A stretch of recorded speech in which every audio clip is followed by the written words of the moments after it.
Well, there was a slaughterfest on Villa in favour of Wildcard over Elevate. They take the series 2-0 as we come back from the break. Though, now coming up, it's going to be Kanga versus Ferox. A lot of eyes on this series. Kanga still yet to find a map win this entire season of 6 Masters. Some believe this is going to be their best opportunity to do just that. Of course, a lovely Dev Mata. James, do you think this could be the case? I saw your snowball predictions. I guess draw for every match this week. You know, partly for fun, but also because it's plausible. 0. I'm 3 out of 4 incorrect so far, so I really hope Kanga and Ferox draw this game, so at least I have some semblance of pride remaining. But I mean, talking about Kanga, right? They haven't won a game in 6 Masters. They also haven't won a game in Pro League last season, with the exception of one map that they won. Funnily enough, it was against Wildcard of all teams, but it was on Bank, which is a map that's no longer in the map pool, and this was also way back in January. So TLDR, Kanga haven't won a map since January. That's a bit of a feels bad for them, I'm not gonna lie. But if there's any point where they're gonna actually get a map on the board, in my eyes, it's got to be here against Ferox or against LFO next week. Yeah, and a lot of people saying that this is going to be potentially Kanga's best opportunity. Ferox, you know, eyes on them wise, they're second last on the standings. We were speaking a little bit during our short break in the interval that it's a bit deceiving, right? They've got a lot. In fact, out of every single team, they've still got the most matches remaining to be played. You beat Kanga here 2-0. And then you've got a massive, massive matchup against Sinister the following week. After that, they could then very well find themselves in a series against LFO in that final playday. Determining the winner of that could then make top 4. So Ferox are in a prime position here. As long as they take care of Kanga and do decently enough against Sinister to give themselves still a chance for top 4. So if you're a top 4 team, I hate to say it, but you definitely can't be losing to Kanga here in any fashion. Yeah, and the thing is, every team other than Kanga has basically got a shot at those top 4. So it's really a question of who loses to Kanga. And if anyone loses to Kanga, that's probably your chances of getting top 4 gone. So let's have a look at Kanga, this team that we're talking so much about. This is the team that, I mean, a lot of people are being really highly critical of these guys. But let's remember, they went into this season on the back of getting 2 of their best players poached by 2 of the best teams in this league, Elevate, who picked up Worthy, and Wildcard, who picked up Pat. So these guys have just been dealing with the hand that keeps running away from them. Yeah, 100%. And look, they've got a new addition, if you want to remind me how to say, is it Nova X? Nova X, apparently. Nova X, yeah. Apparently, which I think we theorized that might be incorrect, but hey, if you want, however you want to call yourself, is however you want to call yourself. It's his name, mate. He gets his Yeah, exactly. Well, that's what I'm saying. He gets free reign, okay? So we have to just go with what he says. But he made his debut last week, Dev, and now backing it up here this week against Ferox. Definitely eyes on him, seeing as to how he's going to perform for this Kanga lineup. I don't want to put too much pressure on the lad. I'm sure he's going to do great. From what I saw of his debut, he was great, right? Yeah. Yeah, for sure. And it's his debut into high-level competitive games. I mean, he's played for comp teams in the past, but nothing at the pro level. I do want to say that Spruce told us earlier in the tech testing we were doing that he's not going to shave until they win a map. So hopefully he gets to shave tonight because he's looking a bit rustic. Yeah, definitely a bit of 5 o'clock shadow happening there. I mean, I don't know when he started that. I actually should have asked him if that started prior. Yeah, we can ask him after. Although, who knows? Maybe if Kanga get a map win here against Ferox, maybe he can shave it live in the interview himself. It's not that big. We're making it sound like he's got some giant, like, grizzly bear beard. As we have a look at Ferox, yeah, we've mentioned it. We've said it. They've got a still massive opportunity to make top 4. It's in their grasps. They've got to get the job here tonight. Make sure that they at least don't slip up against Kanga. They can rest the AZ, prepare for next week in what will be a very big series. Yeah, for sure. I mean, Team Ferox here, they've had some great performances, even in games that they've lost, right? I mean, we can talk about their matches against Wildcard in particular, who we know they're in top form at the moment. But These guys pushed them to their limits on Consulate 7-8, nearly took that away from them, and we saw how good Wildcard were on Consulate tonight. And then on Clubhouse, which is another one of Wildcard's great maps, Ferox only edged away and lost 5-7. So these guys have had really good form despite dropping a few games. They've also taken maps off other great teams like Okami and Elevate and Knights. So there's a lot to be said here for Ferox. And we were saying this before, these guys are definitely contenders for those top 4 spots, despite currently sitting in 7th place. Yeah, I mean, we keep saying that. In terms of their results recently, you know, their loss against Elevate on Border now looks a bit poorer after what we just saw in the last match against Wildcard for Elevate. As we go and have a look at the maps that are going to be banned out. And Kanga take away Theme Park, Ferox take away Cafe. We actually were discussing the maps off air earlier, and we were saying that for this series, we really had no idea. Both teams have picked and banned just about almost every single map at least once. They've been a bit all over the place without having a specific, say, insta-ban map or an insta-pick map. Yeah, and Kangaroo have never banned Theme Park in Ferox. Let's check Cafe. They have banned it once, but the Theme Park ban is funny from me because Kangaroo actually picked it against Wildcard and got smacked 7-0. So maybe it's just that embarrassment from their game 2 rounds ago that they just don't want to get and repeat. So let's have a look. Coastline picked out for Kanga. Interesting, dangerous one. And Clubhouse picked for Ferox. I just want to loop back for 1 second and talk about that Ferox ban of Cafe. The closest that Kanga has gotten to any map victories have exclusively been on Cafe, where they lost to Sinister 7-8 last week and previously also 8-6 to Okami. So Ferox are just getting rid of Kanga's best map, which forces Kanga to change their tack a little bit. But the other thing as well, you know, the pick from Ferox, not a surprise. They've picked it 3 out of 4 times now. So when I misspoke when I said that there was no sort of insta-pick. Well, that really is the insta-pick for Ferox. So that's where maybe I would have thought we might have seen Kanga ban out Clubhouse. They have picked and played Clubhouse before prior. 2-7 loss to Knights. I mean, you look at any map that Kanga have played, unfortunately, this season, they are all losses. But that was a map maybe they could have banned it out. Still, regardless, we've had our predictions. We're very much in the side of Ferox for tonight. We want to hear, though, what you guys think this series is going to go. 60% feeling it's going to be Ferox taking the 2-0. There are a couple in the side of Kanga's camp, 20%, and then the other 20% for a draw. So really, if you look at it, it's kind of like 60-40 dev in terms of either Ferox getting the win or Kanga finally getting on the board.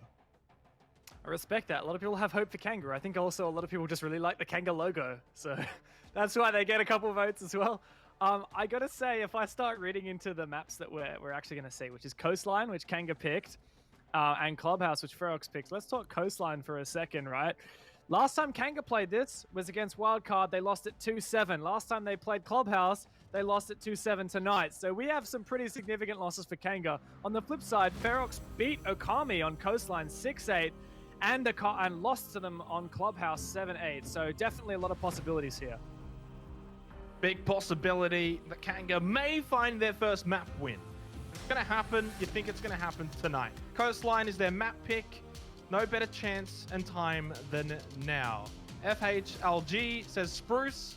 Of course, the cheeky guy, as he always is. For Ferox, you've got to make sure that they're not too complacent here in this matchup against Kanga, who last week were able to take Sinister into that 7-8 on Cafe, surprising many. And if they play that sort of style and that, you know, and play that well against a team like Ferox, they could very well have the 8-7 in their favor. Nomad's going to be our first ban out. The second to follow will be the Habana. And again, we aren't going to see the Ying get banned. That ban rate has definitely come to a grinding halt. I would love to see it get a bit of play here. It would be really explosive, especially on Coastline, one of the most frag-centric maps, really. It's all about moving around and a lot of tight positioning, and especially with the Nomad out of here means that it really enables a lot of aggressive play from the defenders. That Hibana ban means that you have a little bit more freedom to play in Cocktail when defending Hookah. That's the primary reason you would bring a Hibana, is to counter that, open up that wall. Potentially you could also use it to open the sauna wall near the Sunrise Bar. Mira banned out, no Spanish lady in the server today, and Pulse, which has actually been 100% ban rate tonight, right? That's crazy. That's so unusual. Yeah, It definitely is unusual. The bands have been unusual tonight. Some of the map picks have been unusual tonight as well. You know, we saw the Villa map pick between Elevate and Wildcard come out when we definitely didn't think we were going to go there.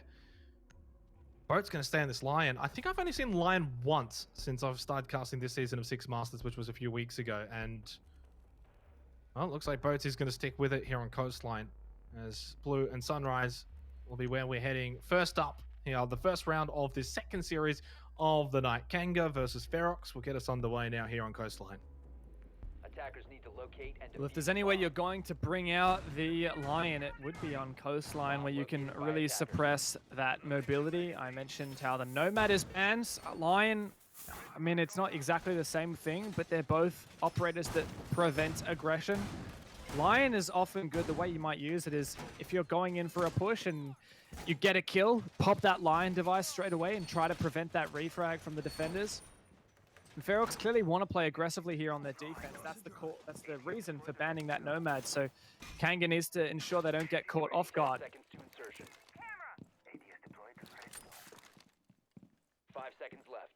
What are you expecting to see out of Kanga here on Coastline? It's their map pick. They've got some funky picks. The Lion from Boats, for example. Do they play super aggressive, or do they keep it a bit composed, I guess? Well, I mean, I mentioned here that Kanga only won 2 rounds against Wildcard, which was the last time they played this map, and that was when Kanga... Actually, no, sorry. Wildcard picked that one. And then Ferox won this just 2 rounds ago against Okami. It was a close 8-6, so Kanga do have information from that VOD to go off, but hopefully Kanga are going into this with a little bit of counter strategy and a little bit of confidence, because that's definitely what Kanga needs right now. Had the exact same bans as well in that matchup, so potentially a line of thinking. Okay, Wildcard's a great team. They've been playing impeccably well this season. Ferox, well, maybe they doubt their abilities a bit. We'll see if that backfires, but if Kanga are going to have the same playstyle as they brought against Wildcard here on Coastline, look, they didn't play that horribly. You mentioned 2-7. If you actually even go further than that onto the theme park, where they got 7-0'd, their first 3 rounds on theme park were actually really close. Like 50-50s, they had the 3-2 advantage both times. They played well on Coastline too for quite a few of those rounds. Just Wildcard were able to execute a bit better. Gruesome finds an opening frag here in the first round. And it should allow Kanga a bit easier of an entry towards Ferox at Blue and Sunrise. Good control here for Kanga. Not a lot of contest from Ferox. On a map like this, information gathering is king, and Deptra shut down. Leb trades out Warden after finding that pick onto Novakes, and straight on the back of it, the Lion charge. That EE1D roars out to suppress any attempt at a refrag. Still, Kanga in the numbers advantage, and now starting to execute. Opening up angles down into Sunrise to locate these defenders. Still a minute to go. Ooh, that's a player spotted out in office. This might be a free kill. Easier said than done, though, in terms of the execution. Campo over at Hallways able to find shade. This is going perfectly for Kanga right now. Starting well. Oh, Todd's position gets revealed on that run out. Yeah, and he got spotted, and now the Lion charge, that EE1D rings out, so Ferox would be batted into the corner here. Kanga, 30 seconds. Can Sushi make a play? Well, Sushi's the one where they didn't quite know where his position was. Over at Cool Vibes, the fact that they knew where Todd was meant they could push straight onto the site. Leb actually cancelled the defuse. Now he's going to go for it again. Sushi did find Campo. Fortunately, Spruce above over towards Cool Vibes is going to be accurate with his shots. Now in a 1 versus 3 for Todd. Man who went for the run out earlier on. I don't think he's going to run into much of a success. That's fine, Lab. 1v2 is not impossible. Back over to Cool Vibes, but only 30 seconds left, James. Oh, no. Bruce caught with his pants down, gives Todd another lick in, but 22 seconds going for this run out. He's going to get spotted. No way he wins this. So low on HP. Both. No way. He's just going to run away, not giving him any opportunity. Surely this isn't possible, and there you go. Boats to close it out. Kanga, we've hyped them up a lot, but they've started strong here on their map pick.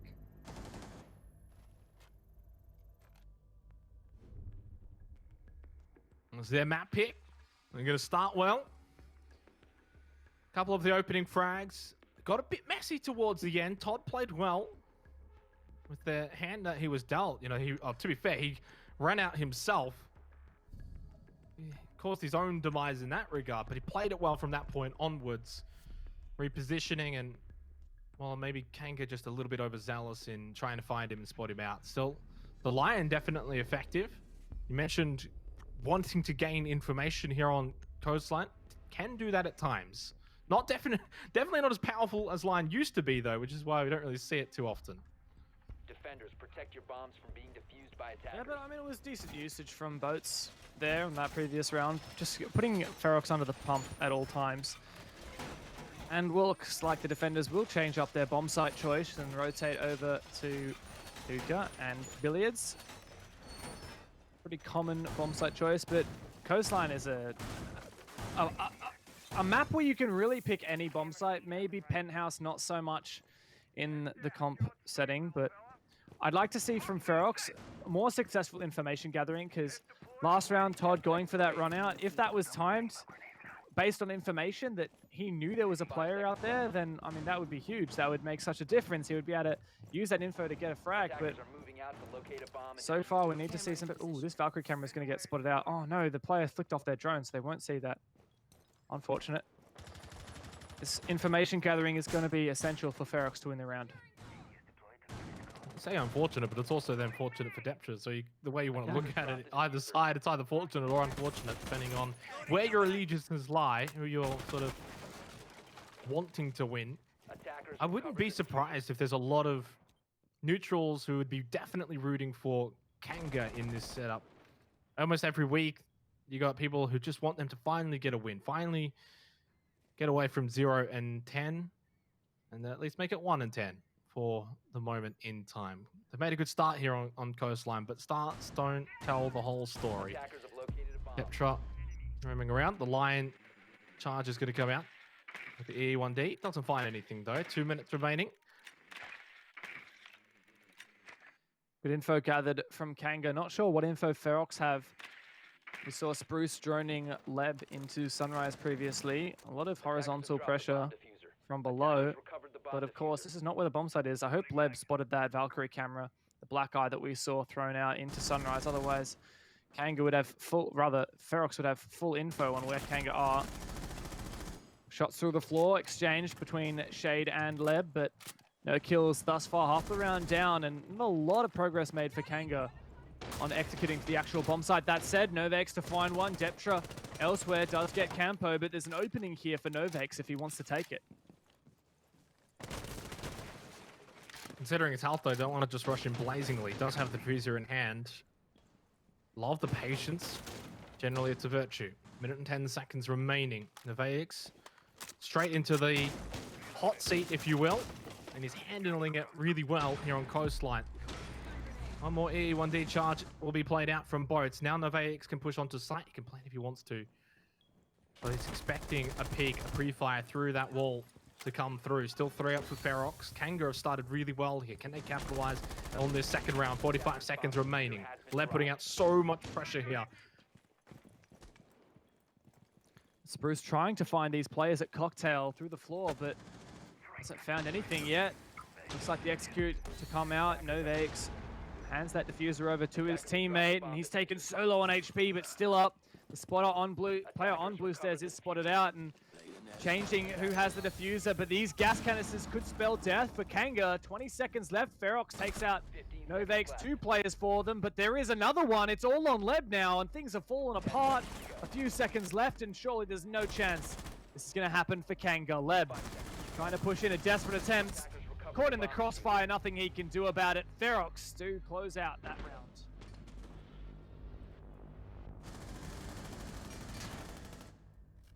You just wonder if Kanga maybe just overthought their situation.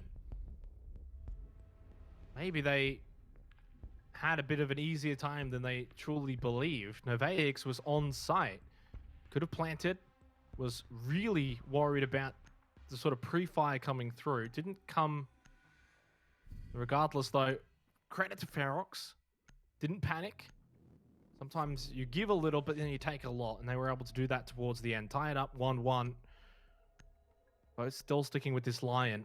Not sure how much it's really finding, although it does just keep them still for the short time period Attackers need to of that locate and charge. defuse bombs.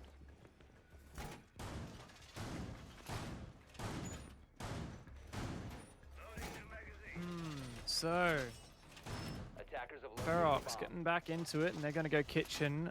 No reattempts at Sunrise. Kanga looked a bit lost there. They really struggled to clear that position of pipes, which proved to be the power position. It was Sushi on the smoke.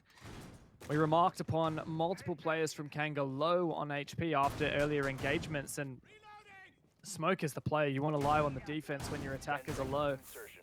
A couple of inhalations of that gas, and I mean, they're no more. 5 seconds remaining. Proved to be very powerful. Kanga needs to be able to eliminate these power positions. Attackers are heading out to defuse a bomb. They've looked good though so far, Kanga. They're going to maintain their current form. You lose one, that's okay. And Coastline, probably the sort of map where you only need to essentially get probably 3. Attackers have located a bomb. If you can go 3-3 at the half, Kanga can then feel confident going into their defense. Obviously a long way to go here, as the Vex will rappel up to that second floor, now drone through. Take control of second floor, make your way from there. That seems to be the plan for Kanga here in round 3. Of course, a lot of this floor above the bomb site is soft, where Boats and Campo and Novax are droning currently. So once they make their way inside, breaching charges and the skeleton key can tear up this floor and find players on site and eliminate these core positions. It's textbook 101 stuff here. Leb just ensuring that there's no possible information gathering. Oh no, the pre-placed C4 is blown, and that costs Bruce his life. Good information gathering there from Ferox. Leb, unfortunately, not able to counter that. His teammate pays for it. I was waiting for you to mention the C4 game. You didn't quite bring it up. Todd brought it up for you though. Something that has to be contended with this first floor position. Leb can make his own holes in the floor as well. Not going to find anyone on site there though. Minute and 20 seconds left. Kanga haven't really been able to flush out Ferox just yet. Not a lot of information gained. Running out of time. Ferox have definitely woken up a bit after that sloppy first round. They're looking more prominent here. Straight into the goo mine for Campo. Still going to check downwards here. Sprays, expecting maybe a push, expecting someone close by because of the goo mine. Just keeps walking through. Doesn't care. The EE1D will go out. Shade will find Novax though, and it's still all going the way of Ferox in this third round. Campo desperately pushing in from lobby. 2 of his teammates have fallen now, with Novax going down. Attackers recovered What the bomb. opportunity is there for Kanga? That first E1D didn't really have a lot of effect. And now Kanga just over 30 seconds remaining, and they still haven't found a single pick. No real progress, no opportunity to execute. Team Ferox completely in control. That might be a pick there. Just can't land the shots. The Lion charge to go out. That EE1D to capture it, and it's Campo to persevere through, pushing in. He gets 1 kill. Mine in his foot. What can he do about it? Spots out the Geiger, gets the injure as well. Campo going massive, but he'll need to do a lot more than that to keep his team in the game. It's on Leb. He does find another one. He can get another one there. It's a 1 versus 1 all of a sudden. It'll have a plant. 7 seconds is the plant. No doubt Todd can secure this one with the knife, and there you have it. Ferox close out that game. Bit too close for comfort.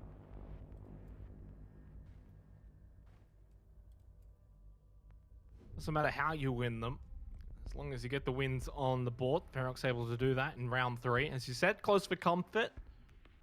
Credit to Leb towards the end. Definitely didn't give up on that, despite how things were tracking. Losing Spruce so early to that pre-play C4 made it very difficult for Kanga. Yeah, they didn't waver though. They kept pushing through. They kept being aggressive. We saw Campo step on the goo mine, still push through those main stairs, downwards into lobby, expecting someone to maybe capitalize on that mine. So they're playing a bit aggressive, finding kills. Kanga have looked good here. Definitely better than what we last saw from them, for me and you, on that theme park game against Wildcard and Coastline, where it was, what, 7-0, 7-2? They're being competitive, and that's the step in the right direction for this team. Is just being competitive. Yeah, they don't look too bad on Coastline. Just a couple things need to be tightened up.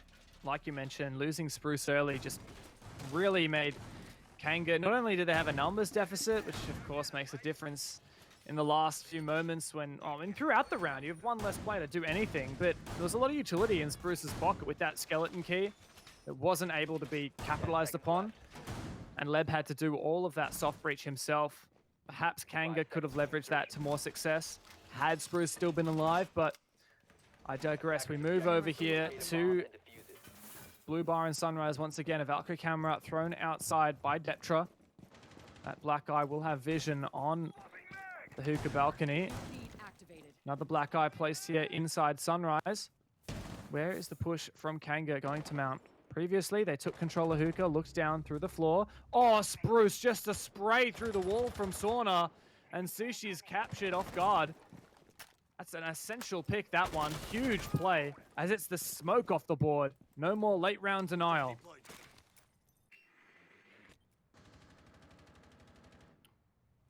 He was the first one to go down in the last round. He finds Sushi this round. Bit of payback from Spruce.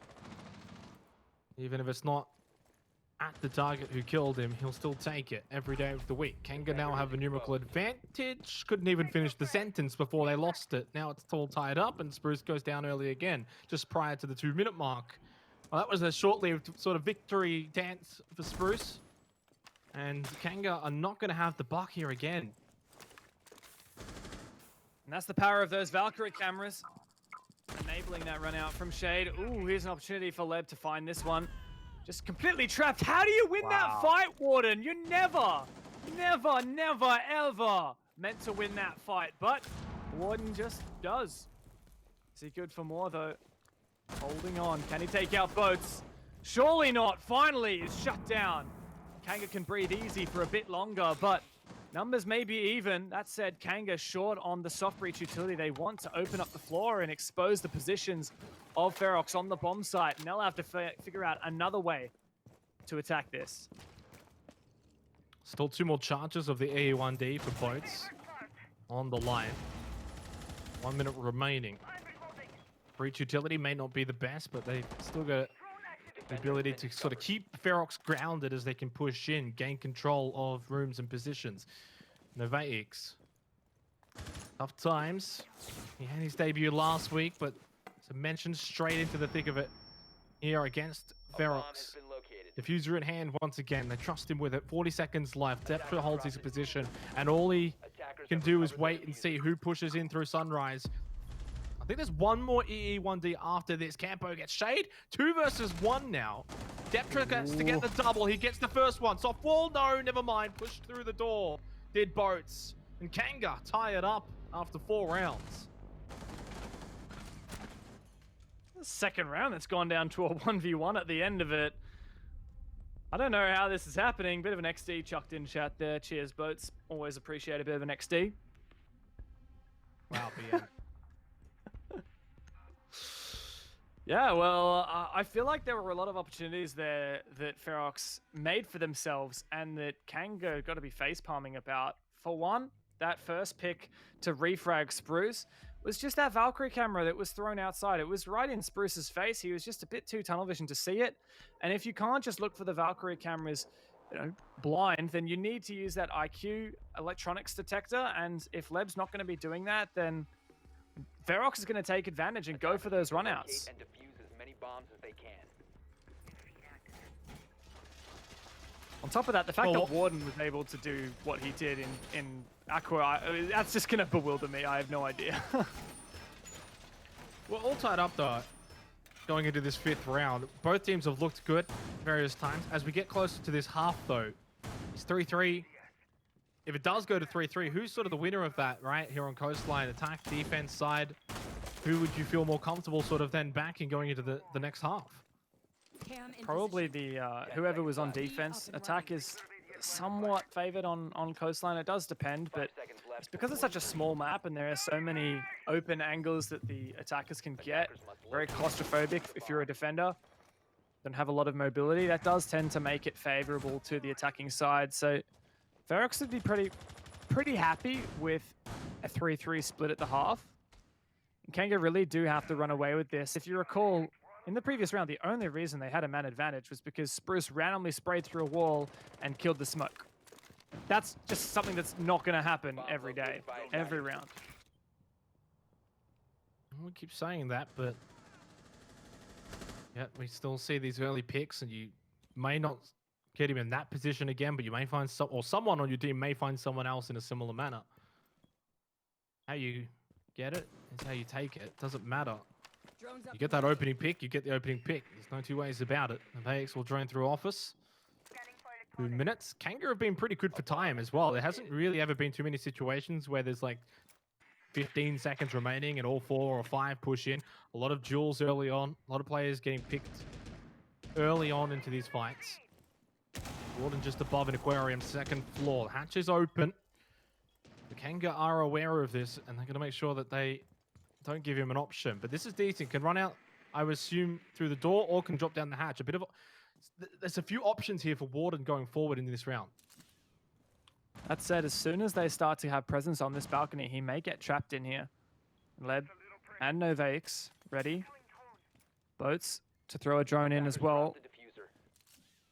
Novakes doing his best worm impression. Attackers have recovered their diffuser. Did they drone him in? I don't think they did. I'm not sure, actually. I didn't see a drone go through. Perhaps there was a pest on the door. Ooh, an angle there from top right. Oh, no! Completely punished there. Warden somehow gets that. Dropping downstairs, and he gets away free. Deptra was taken out, however, by Leb, so it's even in the man count, but Ferox still doing pretty well with Warden allowed to creep on this round. Recovered the diffuser. I feel like if they had been able to drone him out in that position as well, he probably would have just dropped down the hatch and fallen back and given it up.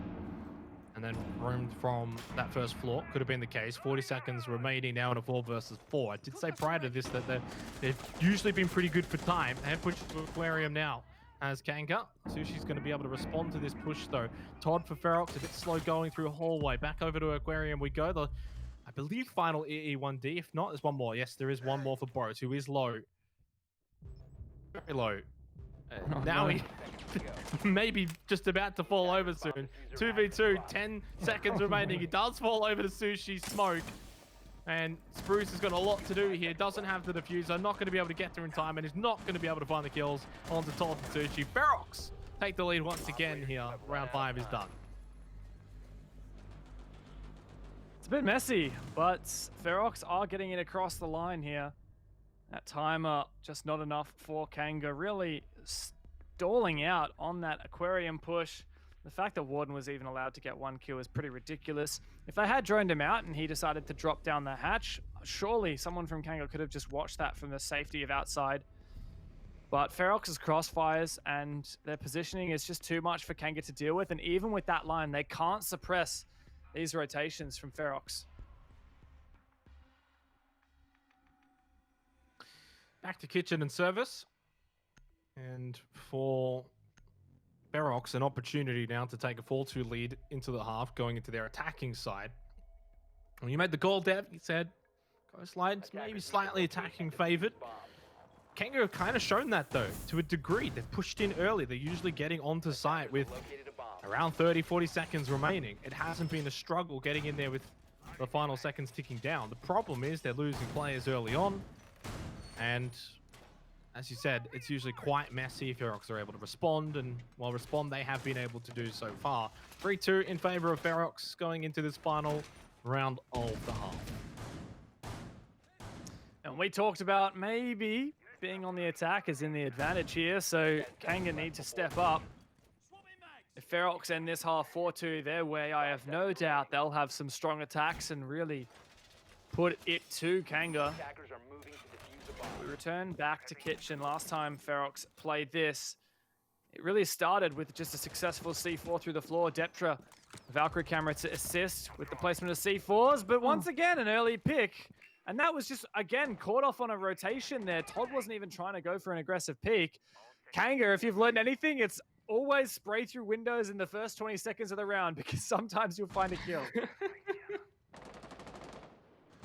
Yeah, I mean, well, sometimes you will. Most times you probably won't, but in this case, does get Todd. Doesn't mean that it's going to be easy, though, for Kanga. Still a lot of time, and considering how Kanga have been generally Attackers have located a bomb. quite able to clear out this second floor at kitchen site,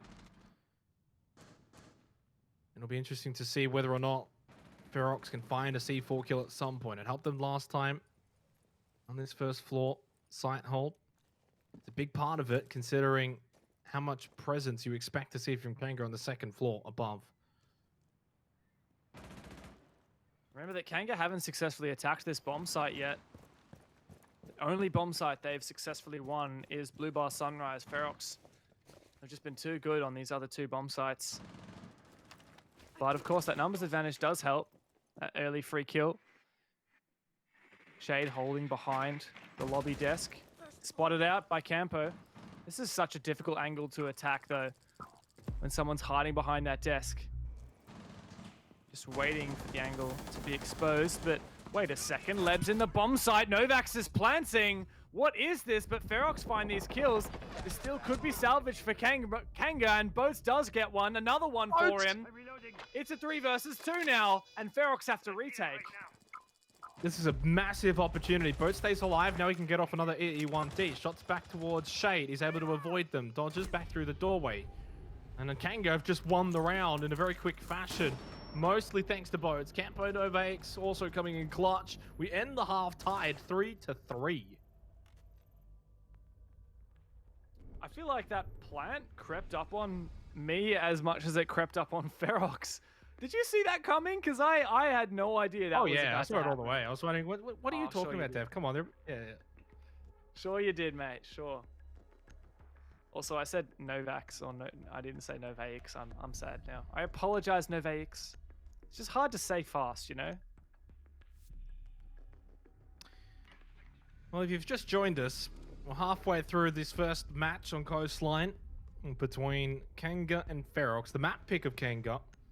They're only 4 rounds away from potentially finding their first map win of the season. Earlier on tonight, we had a very interesting one-sided affair between Wildcard and Elevate. Wildcard taking that 2-0 pretty comfortably. Not too much of an issue. That was on Consulate and Villa. So this is our final 2 matches, or 2 maps, I should say, of the night. Halfway through Coastline now as Ferox go over to the attack. Spruce did 6-pick off of the Echo onto Doc. But unusual to pick the Doc. Echo is, you know, quite strong. And when left unbanned, highly recommended to be used. But of course, these stim pistols can also come in handy, and Spruce looks like he's actually going for a spawn peek. Wants to run out service door. Let's have a look. Going for this really wide peek. Does he see player? No, coming from the pool side. There were 2 players who spawned there, but they didn't go too fast. Spruce doesn't get that pick. Attackers have located a bomb.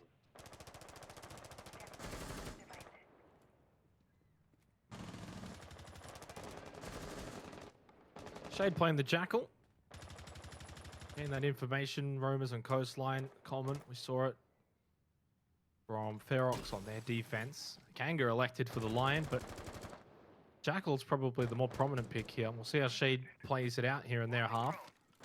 Sledge. So quite a few different operator picks for Ferox on their attack. For Wamai as well for Boats, and you mentioned the Doc and the run out for Spruce. So both sides electing for very different compositions. 2 minutes. Main thing though we saw from Kanga was that they were being able to get onto the site with a lot of time remaining. Can Ferox achieve the same thing here? And remember that bomb site is Sunrise and Blue Bars. Ooh, Ferox making some good progress here. Todd, careful. A nade goes out through the drone hole. Does light up that player. He's trying to destroy that shield at least. But no progress as of yet. Boats get stimmed up as well. That's one of the benefits of that stim pistol. Back up to full HP. Shade trying to clear out this position behind the lobby desk, but it's so difficult. And Novax can sit pretty for now.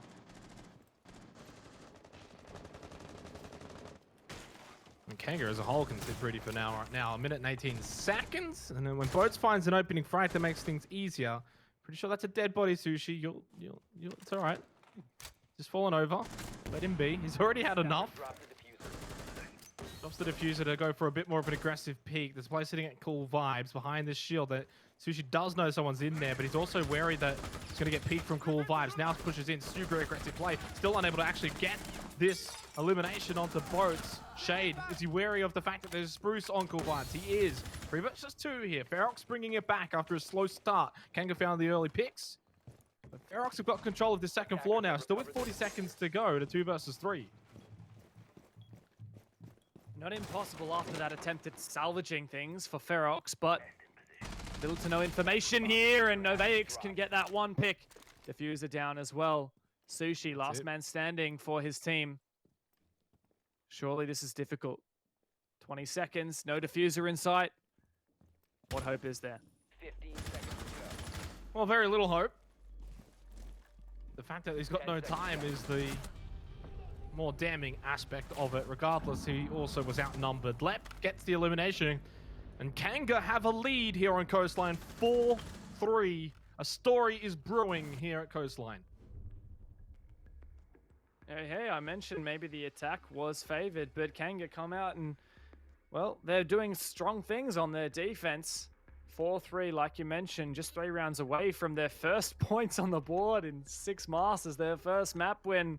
I've been rooting for it. I guessed a draw here out of the series on my snowball predictions, but you know, honestly, I had a feeling that Ferox would be favored here, especially because of that recent result. Ferox beating Akami on this map in that 8-6 overtime. Kanga losing this map to wildcards 7-2. Didn't give me a lot of confidence for them, but they're proving me wrong here. I mean, that's not that difficult, Dev. You've gotten everything proven wrong this week in all your predictions. Well, technically, they're proving me wrong from what I said on cast, but they're proving my prediction right, actually. Yeah. Well, for now, I mean, what if Kanga go ahead and get it 2-0? Yeah, exactly. Well, at least everyone will be wrong if that happens. Yeah. You know I love you, Dev. It's all fun and games. Yeah. Right now, though, right now it's not fun and games for Ferox, though. There's a lot of pressure now potentially falling on them. If they lose this next round, 5-3 is very daunting. And Kanga are then just 2 rounds away. And for Kanga, you'd have to think that they're building towards this first map win. So much pressure on it, so much enthusiasm to get it, and desire that they're just giving everything they've got more than usual. Spruce brings out the Echo. We haven't seen it for a long time. It's usually by the band or, quite frankly, just not even picked. Nice couple of bullet holes to try to protect against a push from security, but one thing Spruce has to be wary of is the IQ. If Deptra spots out those yokais, of course they're vulnerable once they're actually spotted.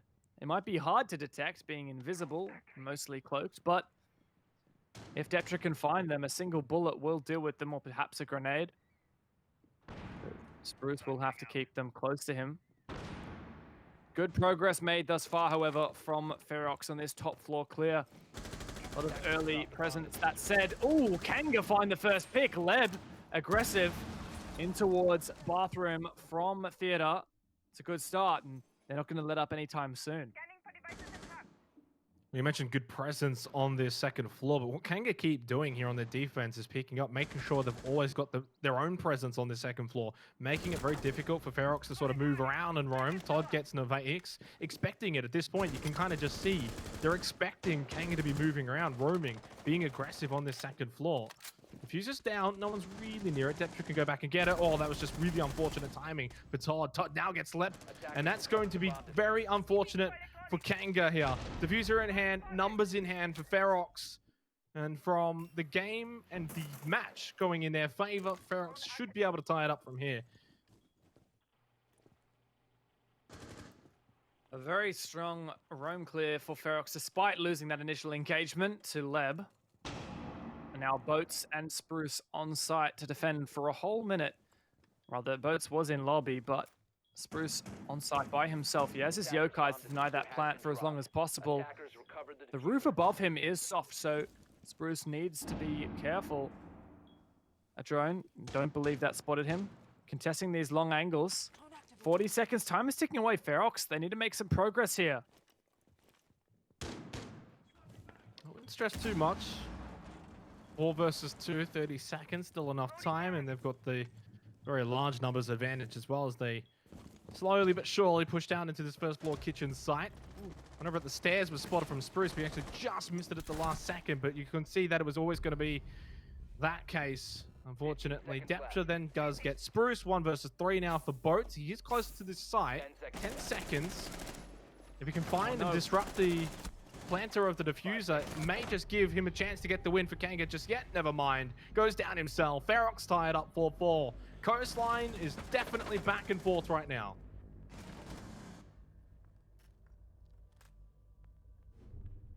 It almost felt possible for a second there for was it Boats on the moot, but just no C4 in hand and the attacker planting behind the reinforcement. I think really that round was won for Ferox in the roam clear despite losing Leb nice on early. They had 3 kills in reply on account of Kanga just maybe getting a bit too overzealous on their peaks 1 by 1. No opportunity for a refrag there except for Ferox. Now, as you mentioned, 4-4. It's really anyone's game at the moment, but keeping in mind this is Kanga's map pick, and I would still think that they have a better chance on Coastline than on Clubhouse later. So Kanga got to be feeling the pressure right now.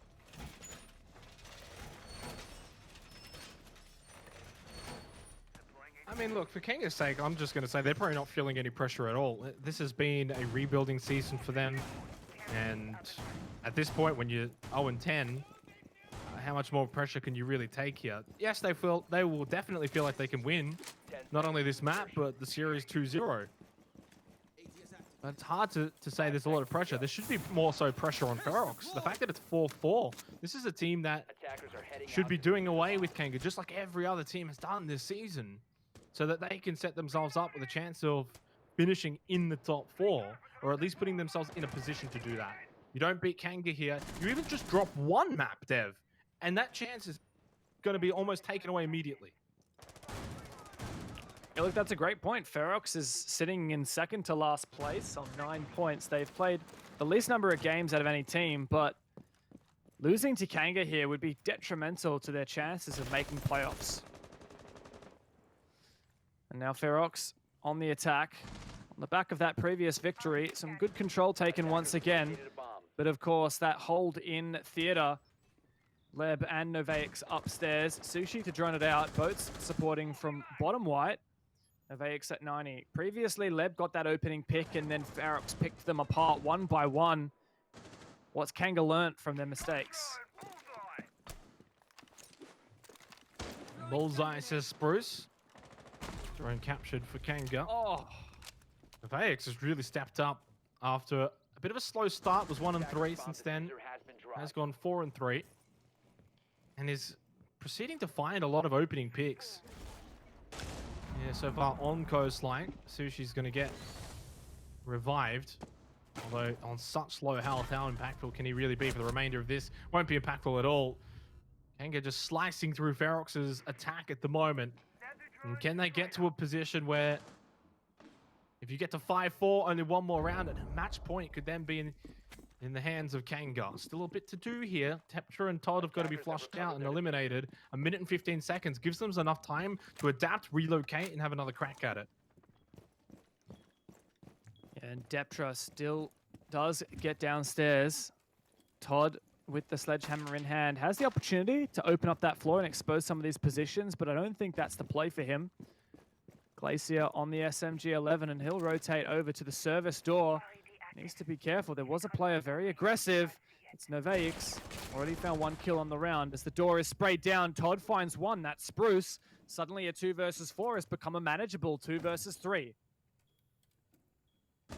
Noveix is wary of that, knowing that his teammates are sort of just getting picked off here. Changes his position, and it plays out perfectly. Well played from the new member of Kanga. Does get traded out by Todd, and yet we find ourselves in another 1v -1 for what I believe is now the 3rd time here on Coastline already in just the first 9 rounds.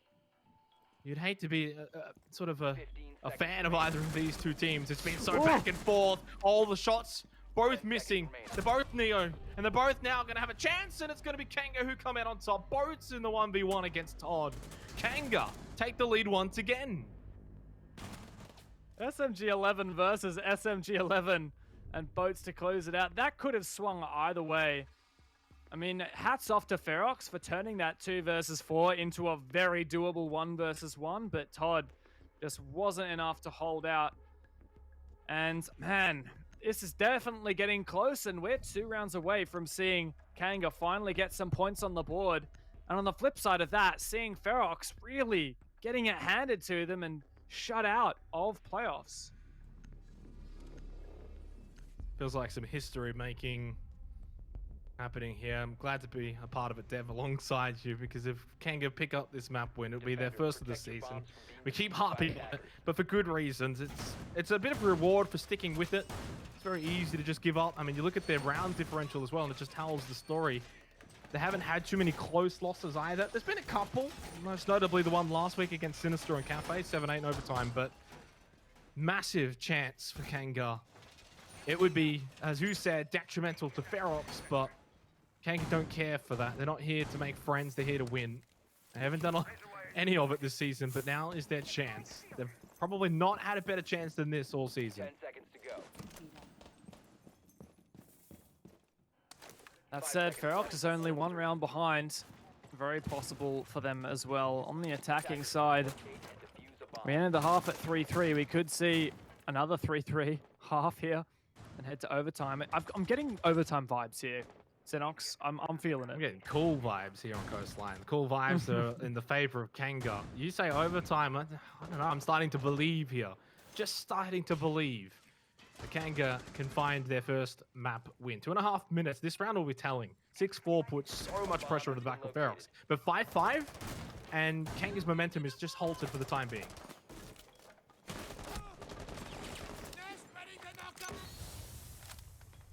Campo holding on Hookah as long as he can. The smoke already using one of his gas babes so early in the round. May help Ferox later in the round. Shaping up. Pushing from VIP. Really all sides is Ferox. Ooh, that's a good drone from Todd. Spots out the player at Vaz. Now pushing on in. Might try and throw a nade. We saw him do this before, but this time it might net him a kill. Surely it wasn't cooked enough, and Noveix gets out of dodge. I don't know what happened there.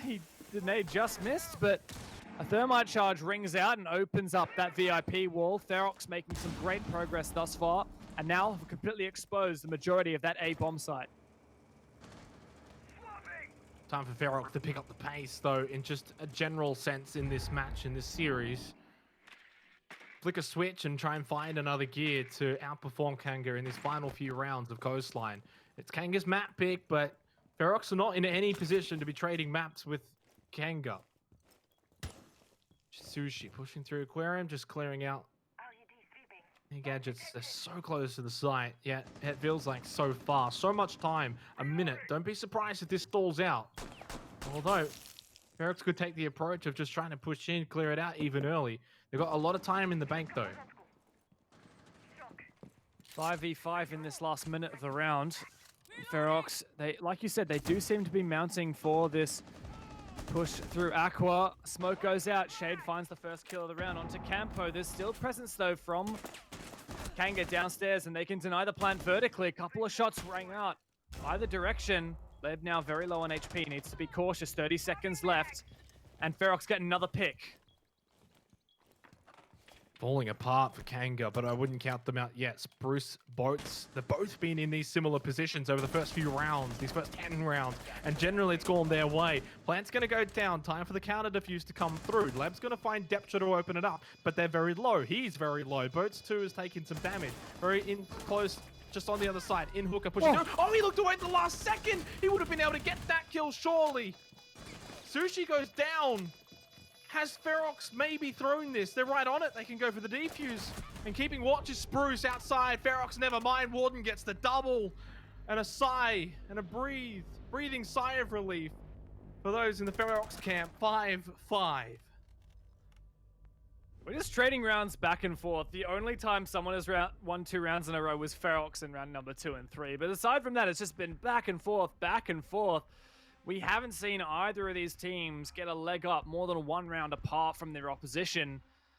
And if the trend continues, we'll definitely see that over time. But still, this is the last opportunity here. If either of these teams can break the trend and break away with 2 rounds here, that's the game. Done and dusted. We'll move on.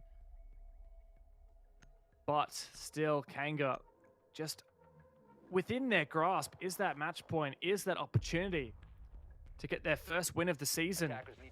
Ferox certainly don't want it to be them that's the victim. Attackers have discovered the location of a bomb. Well, we've only had 1 overtime this week of 6 Masters. That was yesterday between Akami and Knights. As you said, whoever wins this next round, though, at least gets the match point. They get an ace up the sleeve. Things that then in that following round fall by the wayside. At least they know that worst case scenario, they just go to overtime. It's so much more stressful for the team that's on 5 rather than the team that's on 6. So in a way, it makes this round so important. When you look at a team like Kanga in this position, if you win this round, you go up 6-5. The confidence that they could then feel going into that next round is paramount. For Ferox, on the other hand, if you go up 6-5 after this, you feel like you can then have the confidence to go and crush them in that next round, finish off Coastline 7-5, breathe that sigh of relief, and move on to Clubhouse. Warden live droned through Sunroom, through security, just to clear out that lobby side, take out the default camera. No pressure in office from Kanga, dangerous. And Ferox made some good progress so far. Shade, a drone in a bomb site as well. He'll just leave it there. 2 players in Sunrise for Kanga. Bit of a roam upstairs vertically, still with that same setup at Vars with the Wamai and the shield. Also presence from Neveix in kitchen. Ferox are starting to get all the information they need, and well, that's a thermite charge to open up the blue bar wall. With only 1 minute down, Ferox have made fantastic progress. You can see it there visually as well with the wall that was opened up in office on the blue bar. Shade can go in. I'm not sure if that was intended. You may have just blocked that flash. Smoke's going to be placed. So is the diffuser. They have 1 minute and 40 seconds. That's now just going to be 45 seconds. Spray through the wall from Spruce, realizing that they've been snuck on.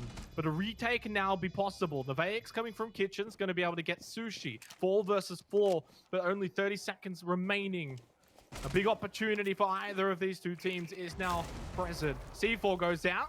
Thought for a second that might have gotten the kill. No, laying right down. The Vex don't fall for it. Fortunately, spots the foot sticking out from Warden. Kanga are coming through in the clutch. Deptra still alive. 3 versus 2. 13 seconds. Kempo is on the diffuser. Going for that counter diffuse. No way. 3 seconds remain. Deptra goes down. Kanga's got to pull it off. Shade can't stop him. Kanga win the round, and they've got match point on Coastline. What was that 4 versus 4 retake? And to hold on, Ferox had so much confidence. They droned out all the ground that they wanted to take.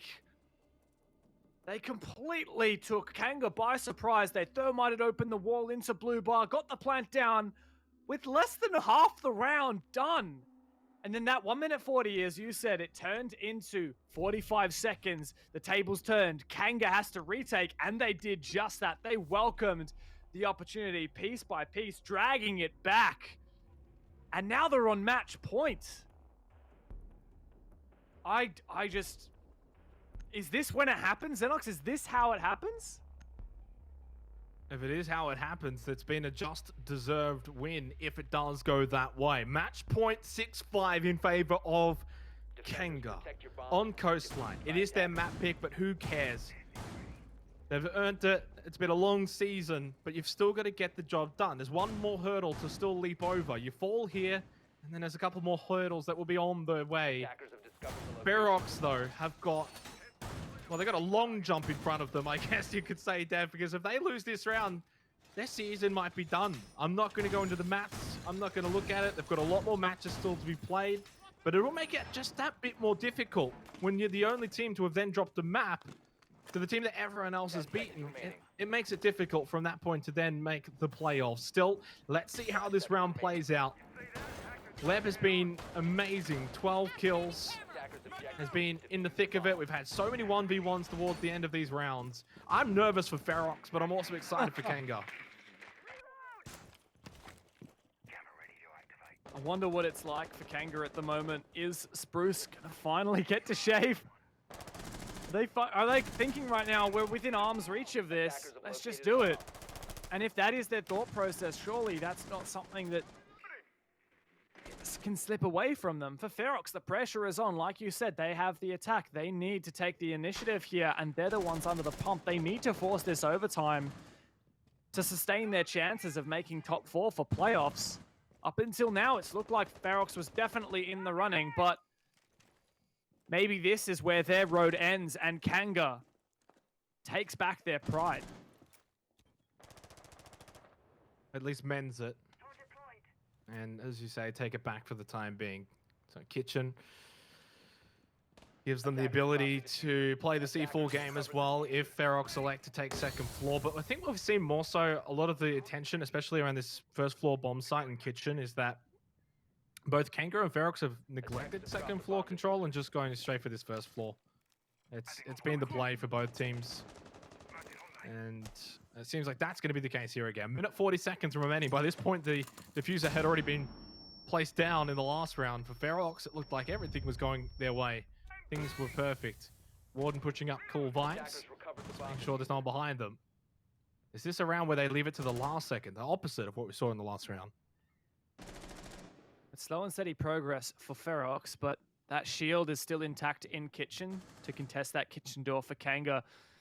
An attempt at destroying it was Warden with the Ash Charge, but it's just at the rotate hole near the B-bomb, and it's still intact. 2 smoke babes go out, so still a lot of the round left. The Dokkaebi logic bomb is blown, and now the call rings out. Shade gonna start to get this plant down. Kanga, though, are they making it happen? They get 2 kills. There's one against them. Shade opts not to go for that plant. Oh my Ferox is still in it, though. It's a 3-on-3. Just desperate to find this kill is Shade. Only 11 rounds in the mag. That C4 goes out. Doesn't find anything. Todd waiting for the player to enter his sightlines. And this is where everything comes to end. The last 30 seconds. Is it going to be the last 30 seconds of maybe Ferox's season if they don't win this round of AX? He had the spray. Todd was able to beat him in that 1v1, though. Very low with that, though. 3 versus 2 to end this round. Got to still get the plant down or find these kills. Boats and Leb may just be able to hide. Buy time. 10 seconds left. Plant's going to go down from Shade. Leb gets Sushi, though. Leb pushing through. 2 versus 1. Shade, has he got what it takes? He hasn't got it down, but he's got to find Leb, who just hides. He's going to be able to stick it. There will be time. But Leb now pushes in slowly. Never mind. It's quick. He gets it down. Doesn't want to immediately be finished off. Checks the door. Final shots about to ring out. So much on the line. 35 seconds, and it's got to be won by Shade. Ferox somehow. Hold on. And they breathe that sigh of relief. 6-6 and overtime. What was a 3 versus 2 for Ferox suddenly slipped away and turned into a 1v2, but Shade just desperately held on to Ferox's chances, not only in this map, but of course in the season. Every point counts. They can't drop a map here. They have no intention of doing so. And you could feel that suspense for Kanga when we were just holding as the timer hit 0, the Mozzie lying prone in anticipation as that timer hit 0, wondering, is this our first points in 6 Masters? But no, at least not yet, because Ferox, they're going to have their say first. They had it in their hands, Dev. I thought it was all but done. 2 versus 1 towards the end. I'm speechless. This has been an amazing match on Coastline. Kanga rightfully taking it to Ferox. Ferox can escape a travesty, though, now by setting it to overtime. You come out of here with the win. At the end of the day, it may not play a big part in their journey towards the playoffs. Oh, and it's got us in anticipation, doesn't it, Xenox? Ferox. Last time they played Coastline was Okami, and it went to overtime, but they edged out the victory with 2 straight in overtime, ending at 8-6. Ferox were the ones who pushed us to OT. I feel like the momentum's in their corner at the moment. A little bit. I think it would be fair to say the fact that it's obviously 6-6 going into overtime means it's all squared up. So yes, you could say Ferox take the momentum since they forced the overtime. Kanga lose that match point that they had. But the way that Kanga have been playing, we get a bit of a rehost here and a bit of time to breathe for both teams. That in itself also kind of negates any sort of momentum. So I think we're all square here going into this overtime. Any of these two teams can win it, and what it means for both of them is two very stark differences. Yeah, very much so. And it's Kanga who gets to start on the attack here. Remember, we ended up at 3-3 for each split, so it's not easy to say one team is favored on the attack other than other. But I'm just going to have a look and see. With Kanga on their attack, the only bomb sites they managed to attack for the most part was Blue Bar and Sunrise. They did, however, get one attack onto Kitchen successful. I didn't happen to see. Did you notice which bomb site they'd taken just for that first round? I actually didn't see. In the first round? Oh. I mean, in that round just then. In that round with Kitchen. Just rehosted. Was it Kitchen? So that's funny because Kitchen was actually won. That round that was rehosted, or the round that they had actually won was Kitchen? The rehosts. The rehosts. Oh, well, I don't know. Not sure? That's fine. That's fine. I'm gonna go out on a limb and I'd say Ferox probably would have chosen Hookah because that's the only undefeated bomb site for them at the moment. Yeah. That said, if it is Kitchen, that's a 50-50 split because Kanga won it once on their attack and Ferox won it once on the defense. So can go either way. I've got to say, despite it being 3-3 each half, I felt a bit more punch in Ferox's attacks than in Kanga's attacks. I mean, I guess you could say that. The way I look at it, though, is I don't care how hard you're punching. If you end up knocking the other guy out, you kind of got the job done, haven't you, right? And Kanga definitely did that. They had their match point deservedly. They got into the lead. They very closely could have won it. We've had, is it 4 or 5 1v1s now over the course of this entire match on Coastline? It's one of those two, right? Yeah, so I've got 4 clutches. Kanga, 4 clutches, there you go. And Kanga, in that last clutch on Kitchen for Ferox, they had a 2v1 advantage. It was just the fact that the diffuser could go down and buy a bit more time for Shade. So they'd be spewing that they didn't get the win in that scenario, I think. And yeah, okay, I guess you can take that thought process going into overtime, but I think you'd be silly, and I think it'd be very detrimental if you're even thinking about that. If you're Kanga right now, they just have to be assessing and saying, look, we've been playing well. Going into overtime, everything's even. We've got a massive chance here, and I think that's probably what they're talking about right now. Yeah, and that's the question, that these guys will be talking and saying, oh, we have a chance, just try and chill out. But surely that pressure is eating away at them. And that applies to both teams here. For Kanga, what's on the line is maybe you're actually going to get some points here. And I mean, there's not just pride, there's Spruce's beard on the line. I mean, there's a lot at stake here for Kanga, right? You keep going about this beard. It's not that big. No, it's not. That's what I find kind of hilarious about it. I would like to see Spruce actually grow it out, but I kind of also want Kanga to get some points in this league for once. And this seems to be a pretty good chance for it. Yeah, exactly. Look, it's very difficult. We're obviously impartial. We're completely neutral on it because there's 2 ways to look at it. I'd love to see, a team like Ferox really have a chance as a bit of an underdog coming into this season, formerly as Fury, to reach playoffs, to make top 4. There weren't many who probably would have predicted them in the top 4 to begin this season of Six Masters. So you win this map and then you win Clubhouse. Obviously, you've still got to do the job in next week, but they at least give themselves that opportunity. So you kind of love that storyline, that underdog spirit that, us Australians really love.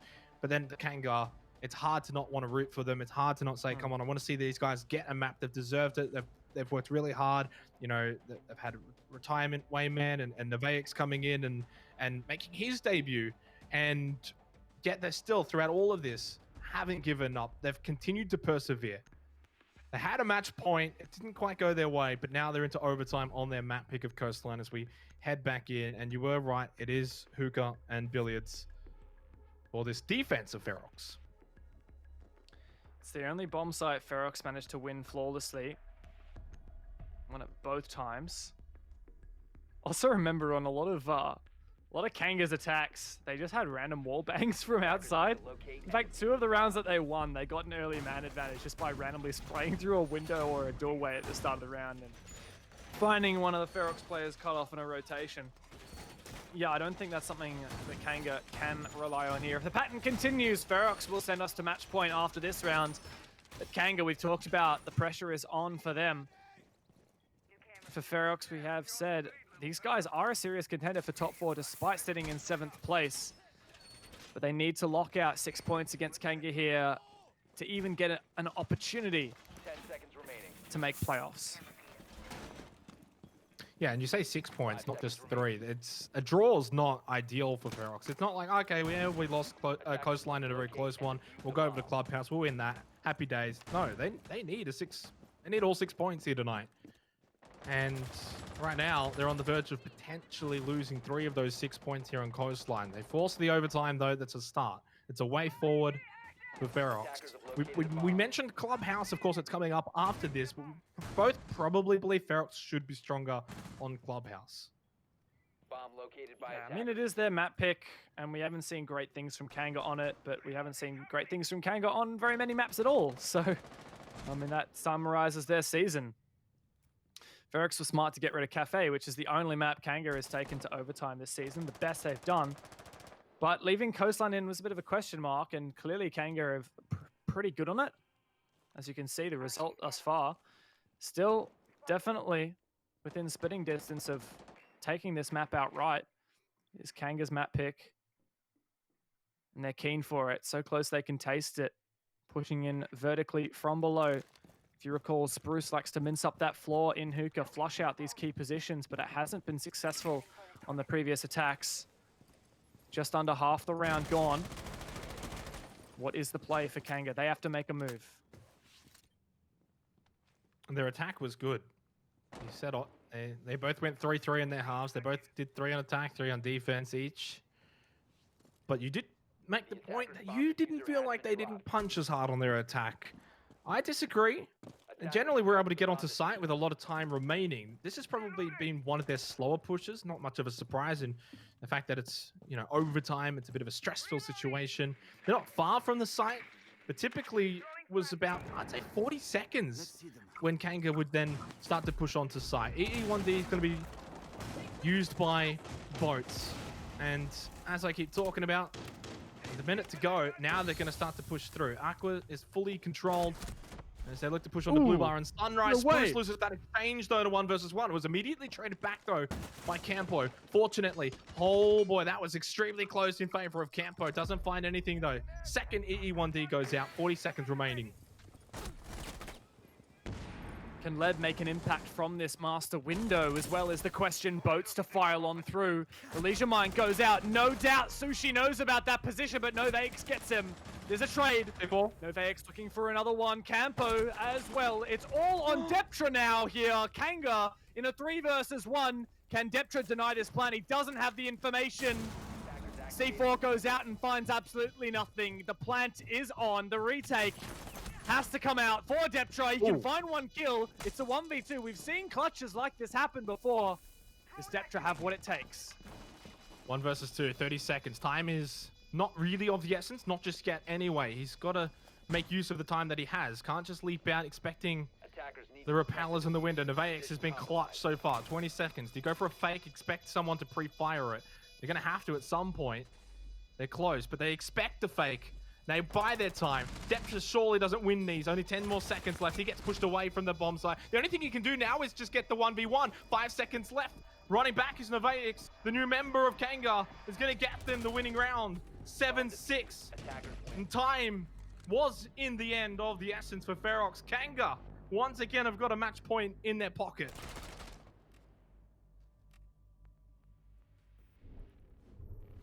A really great post-plant there for Kanga in the 3 versus 1. And we know those can get thrown, but throwing a drone out there just to cover that diffuser. And now it's all on for Kanga. Where do you go for your defense? Do you go over to Blue Bar Sunrise? It looks like that is the case.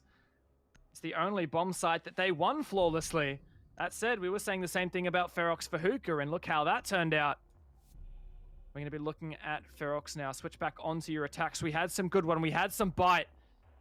Now they're going to go with the Thermite. 6-pick onto it. Might be able to get some early presence in office. Go for that quick execute onto Blue Bar. It was an amazing early plant for Ferox last time.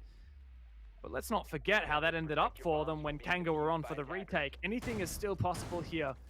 But it's match point for Kanga. Their second one as well of this match on Coastline. It would almost feel undeserved if Ferox win this. Kanga's been the better team. They've looked more in control. That certainly was a harder punch there on their attack, and now on defense where they've looked good as well. And the Vex has really stepped up. Keep talking about him, but when you consider the circumstances around his debut last week, you know, fresh into the competitive scene, it feels like he's been playing for months at this level, at this sort of competitive environment, and you got to give credit where it's due.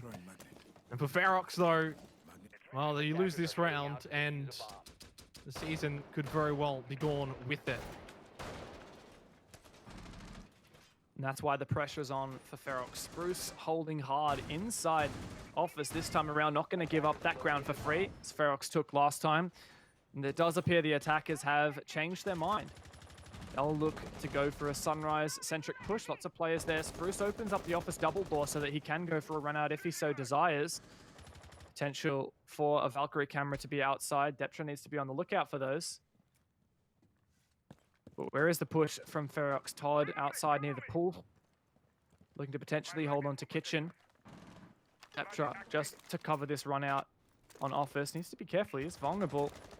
Someone peeks. There you go. Crouch out. Won't be so exposed. Novaics and boats roaming as well. No doubt a lot of vertical pressure from Kanga. They can just be patient here. 2 minutes, plenty of time. You can say patience, but frags are going to matter more. Not going to get too overexcited yet for Ferox because we've seen Kanga have been able to, well, bring things back when the deficit has been large. And in this case, it is quite large, 3v5. Leb up on Hookah, though. You know, if you don't count it out from that position, I wouldn't be surprised if you find 2 kills. Even if he has to then drop down at some point. Minute and a half, still a lot of time. Ferox are going to make sure that they don't rush this scenario. You rush in, you lose 2 members, all of a sudden then it's a 3 versus 3. And this is the way that a lot of these matches have been going down. Speaking of going down, Leb's going to move from Hookah, go down Cool Vibes, join the rest of his team in this first floor. Ferox looking to simplify this, not going for that top floor control. Just a minute left now. They have thermited open sauna. Now very late. They start to go for this top floor control.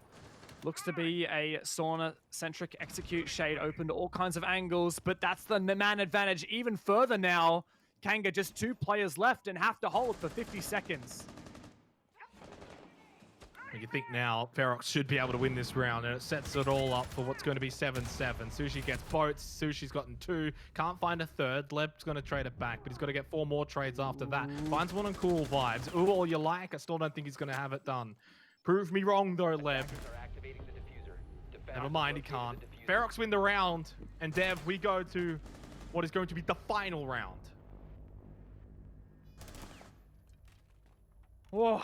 I mean, this game has deserved an 8-7. Whichever way it goes, this match deserved full 15 rounds. You know, I mentioned earlier, Ferox got 2 rounds back-to-back right at the start, but aside from that, it's just literally been Kanga, Ferox, Kanga, Ferox, Kanga, Ferox, back-to-back, all the way on.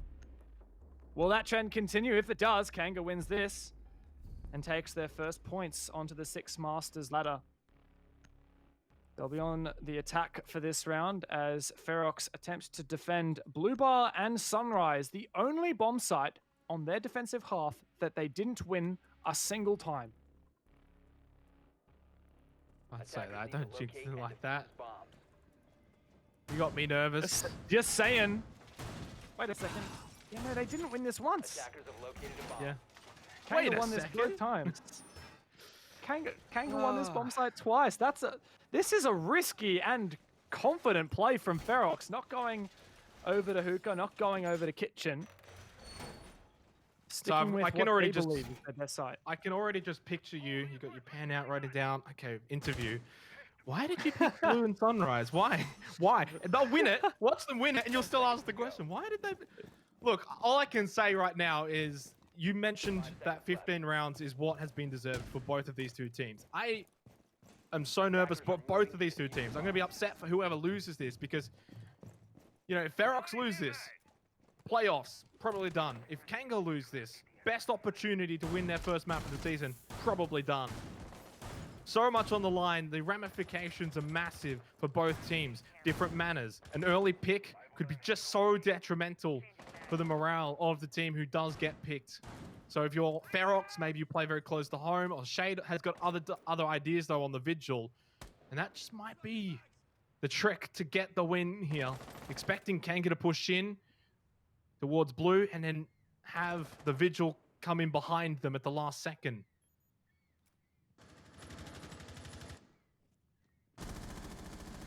Kanga made good control, progress on the top floor, pushing from the east side. Novaix to find the open pick. Warden shut down once again. Novaix turning up for his team, but Todd to find one onto Campo through the VIP floor. 1 minute down, and we're already at a 4 versus 4.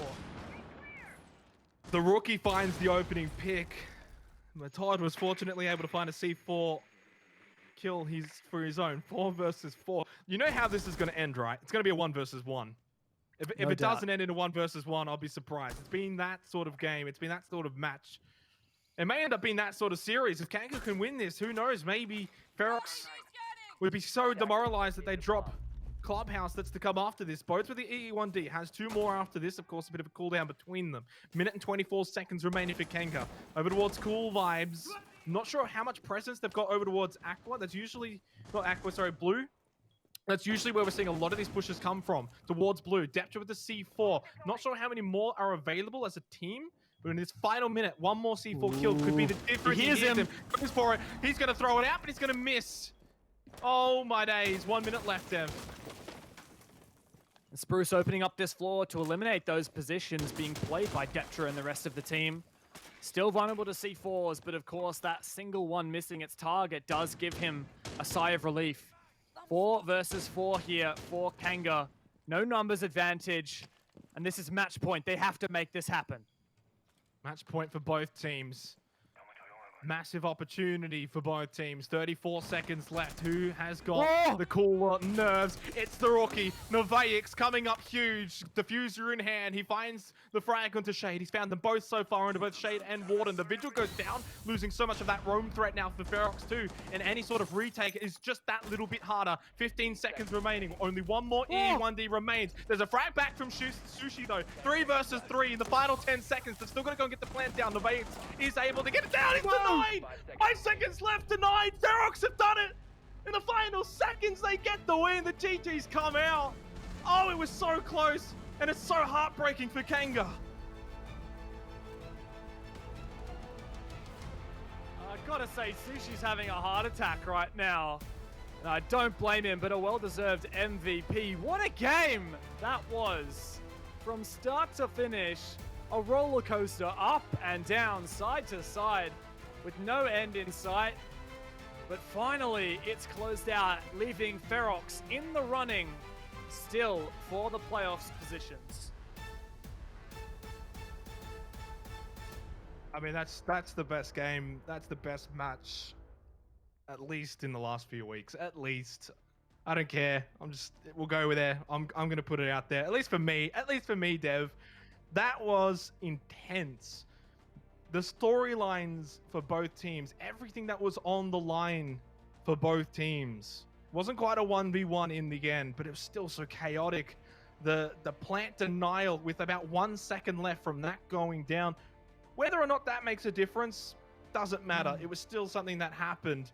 Novaix, the rookie, the debutant from last week, got the opening pick, found a second one shortly after that. Everything was leaning in Kanga's favor slowly in that final round, but Ferox just got it done. And this is what I was saying before, Dev. They get out and they run with those 3 points. And as they head to Clubhouse, they're going to be favored heavily. And it's their map pick as well. Surely Ferox are in it to win it now with the 2-0. Kanga just, I mean, that was their best opportunity. Maybe there's an opportunity to maybe get something back on Clubhouse, but they're going to have to put their big shoes on and really step up to the plate.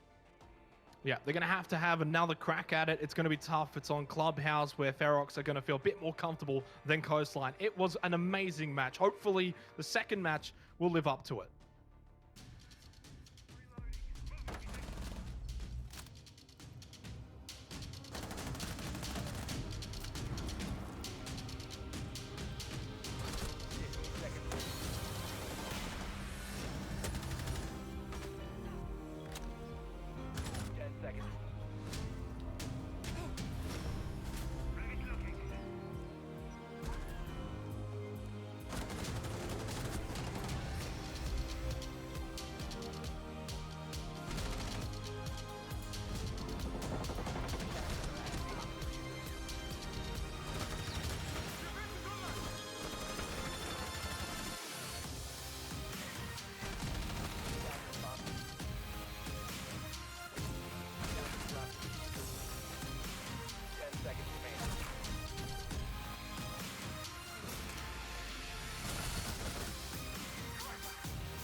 Please hold. Your call is very important to us.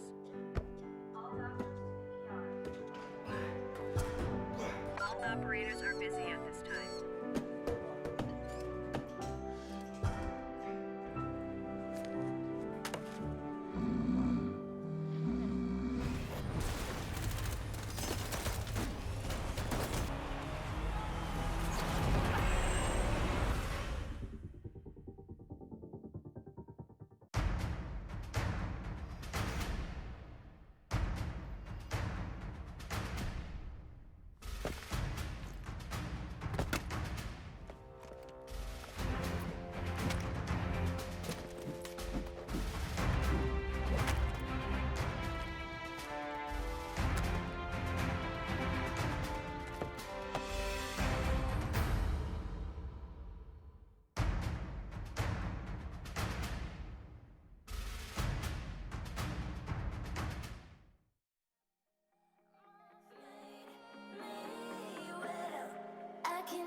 Well, we had an absolute brawl on Coastline. 8-7 in favor of Ferox. They take it out over Kanga, who had 2, technically 3 match points if we were to go down to the nitty-gritty, Dev. But unfortunately for Kanga, they fell short.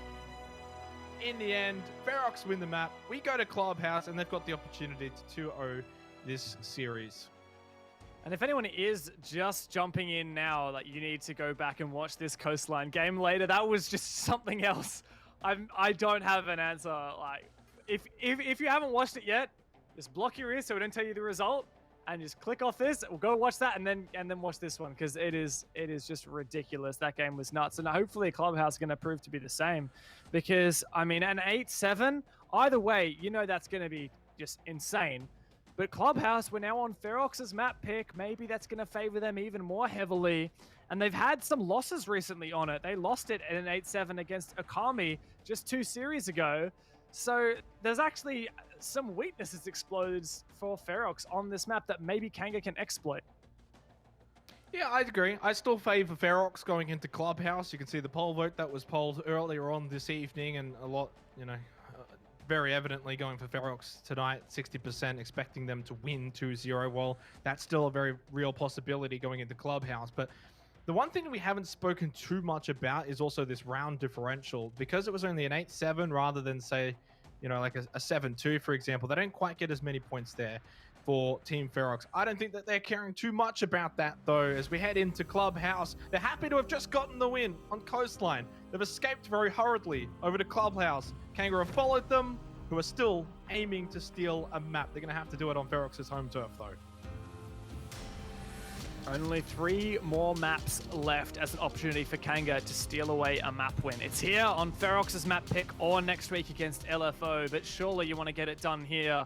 Kanga lock in the first operator ban, and it is going to be the Maverick. Very common here on Clubhouse. Bit of a have fun smiley face coming out in chat from Novaix. Can I just say, Novaix is really been demonstrating why he got picked up. Like, he has been so good. Yeah. When I was mentioning that sort of in the Coastline map, a lot of responsibilities as well. They're typically having him hold the diffuser for most of those rounds. He got a lot of plants, and well, he found a lot of opening picks as well on the offense. Definitely stepping up. Bit of a slow start, but then got going. A bit of a warm-up period for him to join the rest of his team. Look, Kanga were very impressive on Coastline. I'd like to see them bring that impressive play style now over to Clubhouse. Don't want to doubt them too much. His bans so far pretty normal, nothing too much of a surprise, but Ferox definitely going to be favored here. I think we have to make that obvious more than they were favored on, say, Coastline.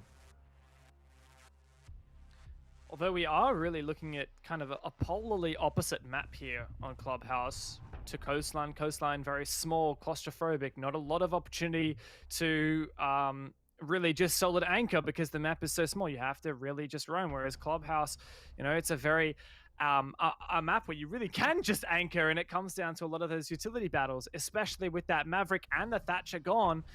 There's going to be a lot of pressure on the attack to eliminate wall denial, and Thermite and Hibana is not going to be enough. There's going to be a lot of opportunity for hard breach counters. In this case, it's the Kaid, which will protect and be safe from any kind of Thatcher EMP or Maverick Torch.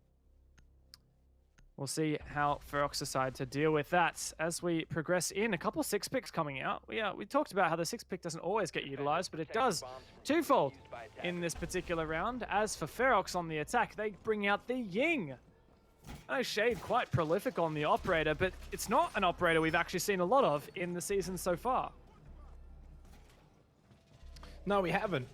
For 2 reasons. When it obviously gets banned, which it was for a heavily amount over the first 4 weeks. In the last 2 weeks, though, it hasn't quite been used. Not because it hasn't been banned, just because teams haven't elected to use it. And Shade gonna give it a go. So Ferox attacking Clubhouse, their map pick. 10 seconds to insertion. It was a 3-3 half on both halves on Coastline. I think Ferox would probably prefer to go to at least 4-2 on their attack here of Clubhouse. Locate and defuse a bomb. That said, attacking is going to be tough. As I mentioned, no Thatcher, no Maverick means Waldenal is going to be king, and especially on this bottom floor bomb site. With Electroclaws, if you put an Electroclaw on, let's say, the Moto hatch and the blue hatch, there's just like no way to get rid of that. And you can't Hibana it, you can't Thermite it. The best chance you've got is opening up some of the floor and throwing a frag grenade on through. Same case for Dirt, really.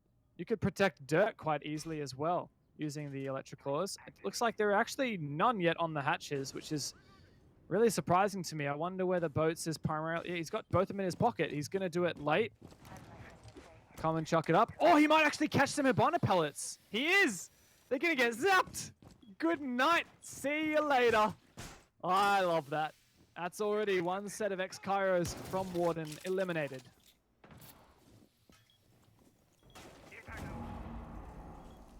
Is it just a bump in the road, or is that going to be very detrimental for Ferox moving forward here on this basement push?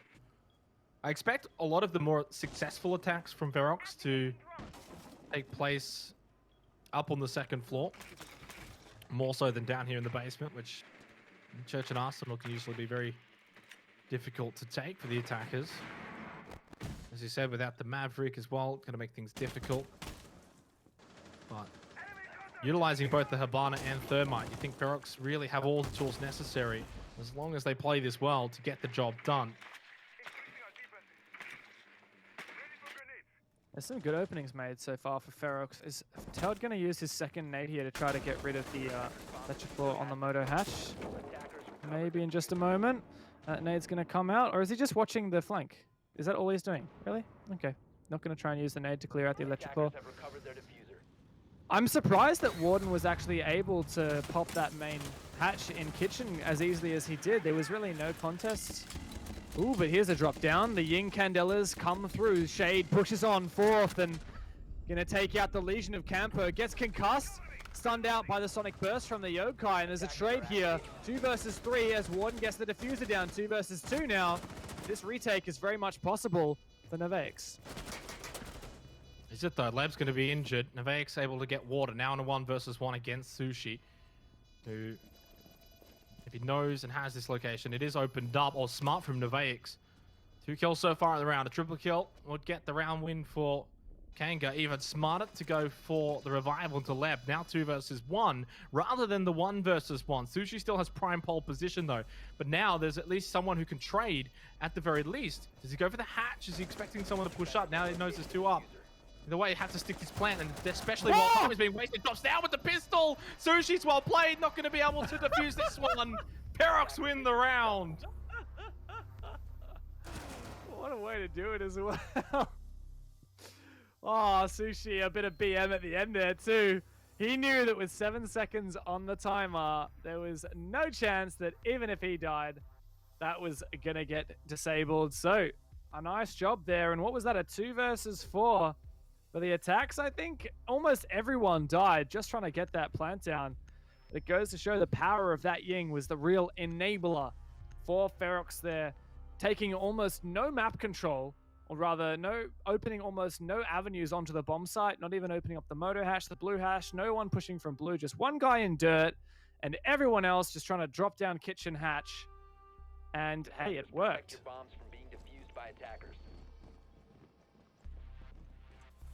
Great start for Ferox, who escaped an absolute heart attack on Coastline. And then the first round was going the way of Kanga here on Clubhouse. This just, again, reaffirms that regardless of how many rounds the differential will be in this series, 2 wins and 6 points is all that's going to matter. And every round matters severely. Back down to Church and Arsenal, second go for Kanga. Nevaix continues to impress now onto the Wamai. I've been talking about him a lot, but I think it's really important to give him a bit of hype time as the newer player, the debutant on this roster. And Spruce himself said that this is a bit of a rebuilding process for this team and using this time as well. This is a lot of really valuable game time for Nevaix going into whatever future tournaments Kanga participate in.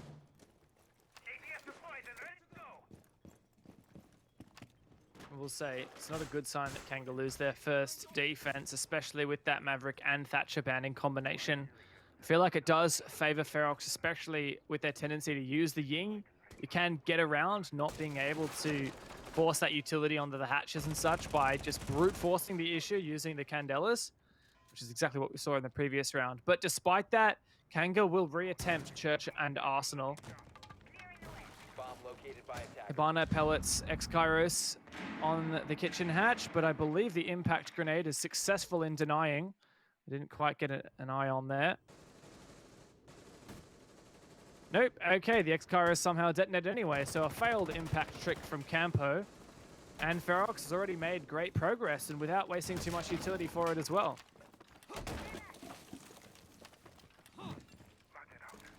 Oops, we're gonna miss. Yeah, good progress. A minute 40. I mean, they didn't have a lot of time in that last round attack that they were able to win. And, well, with a minute and a half, you can see Sushi's going back over to dirt. He was able to do that last round, picked up a frag from there, rotated out of dirt after that, repositioned back up into that first floor in kitchen, and then fell down. So you've always got that opportunity with Sushi being able to do that from dirt. Goal is to just find at least one tag. Minute 18, but Ferox are now just starting to make their push in. Burn it out, see what they can find. A lot of this floor has been opened up as well. In kitchen. I haven't really seen much from Kanga to make me believe that Ferox isn't just going to do the exact same thing successfully, drop down the hatch. I guess that'll help a little bit for Leb. One kill onto Warden, the designated planter. The attacker's bomb diffuser has been dropped. 25 seconds remaining. I don't think they're going to be too upset with how this has played out. I mean, I know they lost Warden just then. They've cleared out a lot. They've got a lot of control up above. It's time, though, to start sending Sushi a bit more forward into dirt. Get a bit of presence. Candelas are going to go out now from Shade. Sushi does push up, but he's going to get flashed by the Candelas as well. Shade, of course, isn't going to be, and he gets the double kill. The perks of having the Ying, taking a third. Oh, he's going for the knife. Is that going to backfire? No, he's still got the kill. That was all he was probably going to get anyway. 2 versus 3. Plant goes down from Deptra, but immediately dies shortly afterwards. Todd and Sushi still remain, and now a 2 versus 2 against Boats and the Vayix. On the Omai. Can they get the counter defuse this time around? Well, there's good coverage from bottom main. And Todd backing off now, all on Boats. Probably not going to happen. Let's be honest here. Todd's got some good angles. Sushi as well. Just trying to find these kills. But yeah, not happening. All right. What happened there? Ying. And Shade is... Oh, nice shot there, mate. Hats off to you. Not going to get the defuse off, so that's the round for Ferox. And yeah, I mean, Shade is scary. He just drops down and everyone's blind and he just... I mean... It doesn't matter what your aim is like. If everyone is flashed, it's great. I love it. It's a beautiful sight to see because your enemies can see nothing. And yeah, Shade just made short work of all of those defenders playing around the green boxes at dummies. And yeah, from then on, nothing that Kanga can do. No plant denial opportunity and no hope.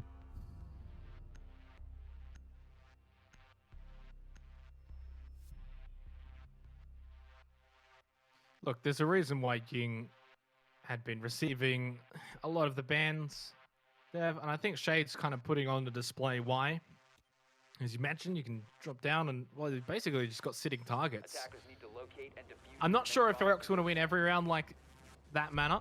I'm not going to be able to win every round in that manner, but making hay while the sun shines as we head up to Master and Jim. The Ying pick paying dividends right now. Shade up to 4 kills. He's leading the line for Ferox and Clubhouse. They get it to 3 rounds now, and at least they guarantee an even half as a worst-case scenario. You mentioned, though, that you kind of favored the defending side based on these bans, so then it makes it even worse for Kanga with how this is transpiring. Very much so, and it's exactly what I was thinking. I just... The way that... If you ask me, well, why is this a defender favored if Ferox are up 2-0 on their attacks? Well, it's because something can be defender favored. The reason it's defender favored is because it's difficult to open up a lot of the hard breach areas when Thatcher and Maverick are banned because you can't counter the hard breach denial. But Ferox didn't even worry about opening. Like the only thing they really needed to open was primarily the kitchen hatch and secondarily dirt. Aside from that, it didn't really matter what else. And then they just used the Ying to brute force that issue. Oh, the Ying, speaking of, has been taken down. Going to be finished off. Come on, boats. Surely. No. No. We didn't secure the kill. Oh, well, Shade's going to get rezzed, but at least the Ying is so low on HP. Boats is really desperate for this one. Doesn't have an impact grenade to throw out through there. Anyway, Shade walks away with just a bit of HP left. Boats can fix up this castle barricade to protect the bandit. As long as Shade's got enough health to throw Candelas, I think that's all that matters. At the point when they elect to push in. Obviously won't be able to be as aggressive as he was down in Church and Arsenal, but it's okay. Sushi just gonna clear out the ADSs. Are they gonna push through here? Minute 47 seconds. Bit of pressure over on the balcony with depth shot. And it's the second floor without the Maverick. You know, you usually see the Maverick opening up like Kennel's Wall. It's going to be up to Warden and Sushi now on the Habana and Thermite if they elect to do that.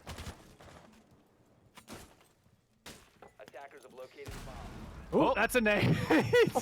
Oh, no. Campo got a bit more than he was bargained for there. Trying to just smack that castle barricade 11 times so that it was vulnerable to just a single hit and he could use it, but nope, he eats a nade. Nice work there for Todd. 1 minute remaining. 5 versus 4. Leb's low. Boats almost half health. As you mentioned before, Shade also pretty low. Smoke's going to go out, but a lot of peak room available for Todd, utilizing that.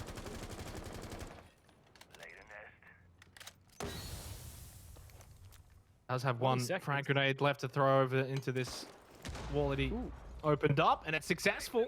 Todd, 2 for 2. Oh no! He's having trouble breathing there. Gets choked out, but Shade finds one. He can be low HP, but he can still have an impact. Leb and Spruce to hold. Leb, we've talked about how on point he's been recently. Spruce, no doubt, hears that Candela. It runs out and just him left now. No C4. Must deny the plant or make his way up the main stairs. He hears the howling of the Candela chasing him. Spots out the Hibana in bar, but surely this isn't possible. Sushi gonna force down this diffuser. No chance of Spruce gonna plant that one. And Ferox, a flawless round here on their attack. 3 in a row.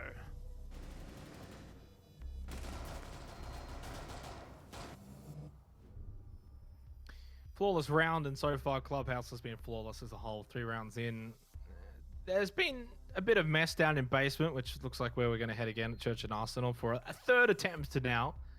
So far, all unsuccessful for Kanga. I hate to say it. Warden. I hate to say it, Dev, but this is more of the Kanga that we're used to seeing in this season of Six Masters. Coastline was kind of like, I guess, they showed their best, really. Just not quite able to execute as much here on Clubhouse. And Ferox, on the other hand, well, I don't want to say they're playing amazing. They're kind of just scrapping by, but doing enough that the 3-0 lead is justified. I just really hope we can see some changes here from Kanga, because third time defending this bomb site, which really should be defender favored with no Thatcher and no Maverick. It should be difficult here for Ferox to execute, but Kanga are just really struggling to deal with this Ying push down the kitchen hatch. And I think that one of the things that has changed is Leb is now playing the Legion, as it was previously Campo, and the Legion does have those 2 impact grenades, which are essential for denying that kitchen hatch. It's possible Boats will actually place an electrical on the kitchen hatch, forcing Ferox to attempt to remove it. Boats is right now, if we can have a look, there you go, he's opening up these angles that will enable Leb to throw his impact grenades through the floor and smack into that bench, which will then destroy any X-Kairos placed on the hatch. So with 2 impact grenades in the pocket, Leb can in theory destroy 2 X-Kairos rounds, which is 2 out of the 3. Hopefully maybe even another one could be destroyed by an electric claw. And if that hatch is denied, I really don't see Ferox making much progress on this round. So if Kanga can keep that kitchen hatch intact for the entirety of the round, Surely that just puts a stop to this cheese from Ferox. Well, you say that, we'll see if it happens. We are halfway through this first half. Another thing to remember is you keep sort of going on about the defense having a bit more of an advantage. Well, then Ferox are going to go on their defensive half as well at some point. They get one more round here on attack, and then you can all but say that definitely favored to go ahead and win this map.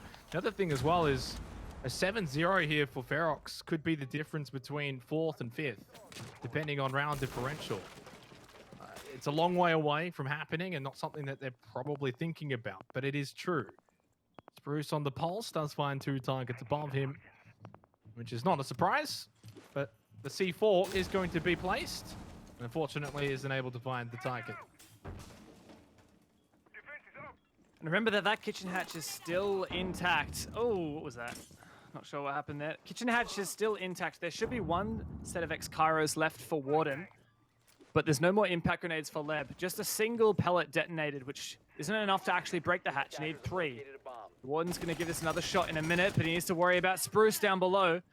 No shots exchanged either way. On the land anyhow. I believe that's an electric claw on the kitchen hatch. I'm not sure, I didn't quite see, but yep, there is indeed. So should be pretty much impossible for Warden to open that hatch. Ferox have to change their attack here. And they've only got 55 seconds as well to adapt to this change. Shade. Like a Of course, little whenever nod you... It's like, all right, we're ready? Are you ready? I'm ready. No, really, it's a matter of, are you ready, Shade? Throw those Candelas in. Go and find 2 kills. That's all he's really got to do. It's easy. He's done it a couple of times already here on Clubhouse. Is he prepared for it here again? No. Oh, no. Yes, that means they've lost the diffuser.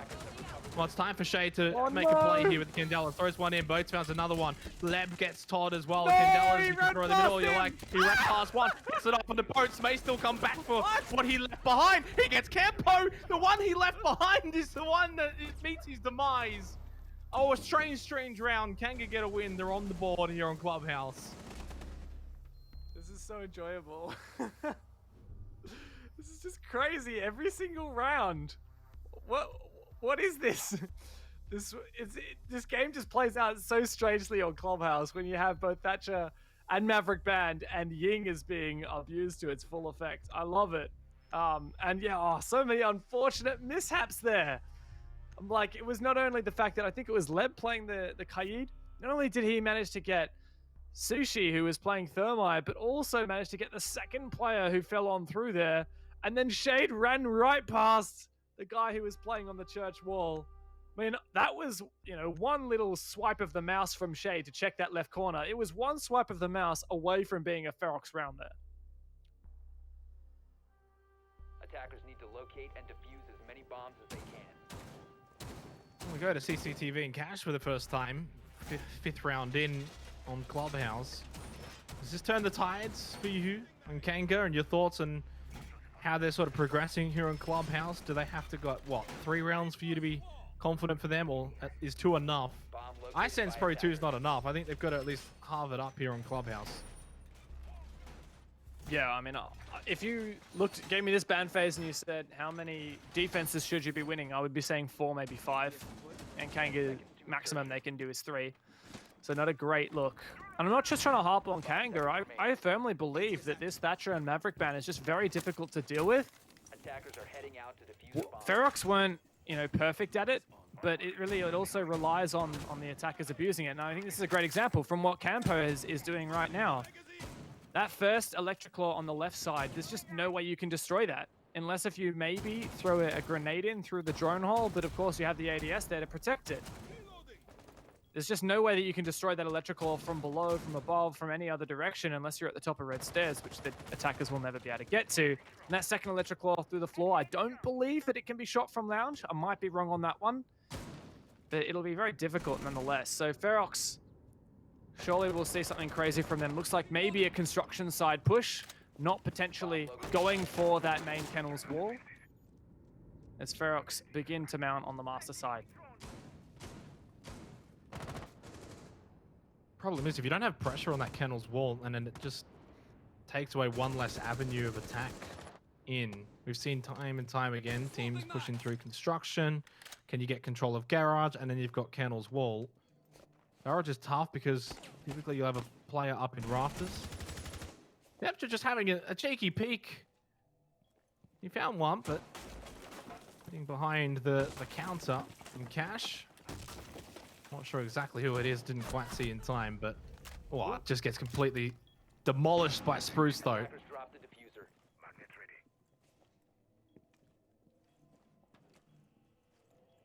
Still players pushing in from Con. It's Warden at the moment, contesting the same angle as his dead teammate. Oh, spots out Spruce on the rotation. Sushi opening up this wall. Ooh, an impact thrown over to Deny. That's from Spruce, who's getting very aggressive here. Takes a lot of damage for it, but he's still peeking. Warden and him exchange shots, and now Spruce completely exposed as the wall from construction is opened into Cash. Still, remember, nothing on the Kennel side. Oh no, missed flash. The attackers Now pushing on through. A lot of time to work with. There's the kill on Spruce. Nicely done. Evens up the numbers. You mentioned the time to work with, and yes, you're right. 45 seconds still remaining. It's enough time for Ferox. Oh, but that's not going to be handy. Shade just walking straight into the path of Campo. This is the problem, though. Where do you find an avenue to push in? They're just going to have to funnel through construction. Attackers from I mean, Sushi can make a play, I guess, from the balcony, but that's it. They don't have garage. They don't have a Kennel's wall open. It's very easy for Kanga to just hold these angles. Novaix is going to pick off Warden. Trades will follow as the kills do follow suit afterwards in a quick manner. Kanga take the round in a probably not too surprising fashion. And that really impactful pick there was Campo taking out the Ying of Shade. You mentioned that there were really so few avenues for Ferox to push through, and yeah, that's very much because they just had no chance at opening up the Kennel's wall. Garage was a long shot as well, pushing up from... Red was probably a long shot. They didn't have anyone pressing from below like a buck to displace the positions in sight or top red. So it really relied on using that Ying to just force down the bottleneck. And as soon as Shade was taken out, they lost all that utility with it. Crucial, though, that Kanga go on and take this next round, make it 3-3, because if they don't, you know, you can quite evidently see how difficult it is without that Maverick Thatcher to open up more avenues on this map of Clubhouse. So it is very much defender-sided in that sense, and yet 2-3 in favor of Ferox. Flawlessly took that third round. Since then, though, Kanga have stepped up their game a bit. Yeah, 2 back-to-back defenses. It's not everything, but it's something. I'm going to come back to us for a second when we just get this rehost done and dusted. But, I mean, yeah, it's a fair point. And look, if Kanga can come out of this at 3-3 at the half, that's not bad. And it means that as long as they can get a couple of attacks, maybe there's a chance of sending this to overtime, maybe even closing it before overtime. I don't see them getting 4 attacks, not unless a Ferox is doing something really wrong on their defensive side, which I just don't see very likely. But I can totally see a world here where Kanga just come back with another defense. Finally, they start to realize how to counter some of this aggression and the Ying in particular from Ferox, and just play into the bans that are there and get back into the game. It's definitely on the cards. It's easy to counter the Ying if you just take the Ying player out of the equation altogether and eliminate Shade early on. So that's one way of doing it. What I would love to see is when, let's say Kanga is trying to abuse the Ying. Let's see if Ferox bringing the Warden, and I want Warden to play it so I can see Warden playing Warden, because that would just be beautiful. I mean, I agree with you. I mean, that would be awesome to see. But look, moving forward with this matchup now, it's what, 2-3. We've got one more round in this half. And for Kanga's sake, you know, we've touched on it. You've touched on it explicitly that they should have done better on their defense. They've got one more opportunity here to at least tie it up 3-3. I don't think it's out of the question to say if they can tie up this half, there's no reason why Kanga can't then, you know, perform in a similar manner to Ferox and pick up 3 themselves. We may still yet have another overtime on our hands here in Clubhouse, depending on how this plays out. I will say if Ferox make it 4-2 at the half, makes it a lot more difficult than for Kanga. Very much so. And even if it is 3-3, I still think that Kanga are probably going to be at best seeing overtime. Maybe they can win it out in overtime, but I just don't see them getting 4 attacks. So it might... Look, maybe I'll be proved wrong here, but just keep in mind that Ferox, not only did they pick this map, so they knew they were going to it, but they also were the team that chose to add that Thatcher on top of the Maverick. Kanga banned Maverick, and then it comes to Ferox, and they decide, look, we know that Maverick is banned. Do we want to get rid of the Thatcher? Because that's going to completely change the landscape, especially on our attacks, especially in respect of Kaid. If the Kaid is brought on the defense consistently and played well, then it's almost impossible to open up certain walls with Thatcher and Maverick banned, unless you could try to bring a Kali, but even then it's not always going to be it's not always going to get the job done. So Ferox were the ones who not only picked this map, but also decided to create this environment with no Thatcher and no Maverick.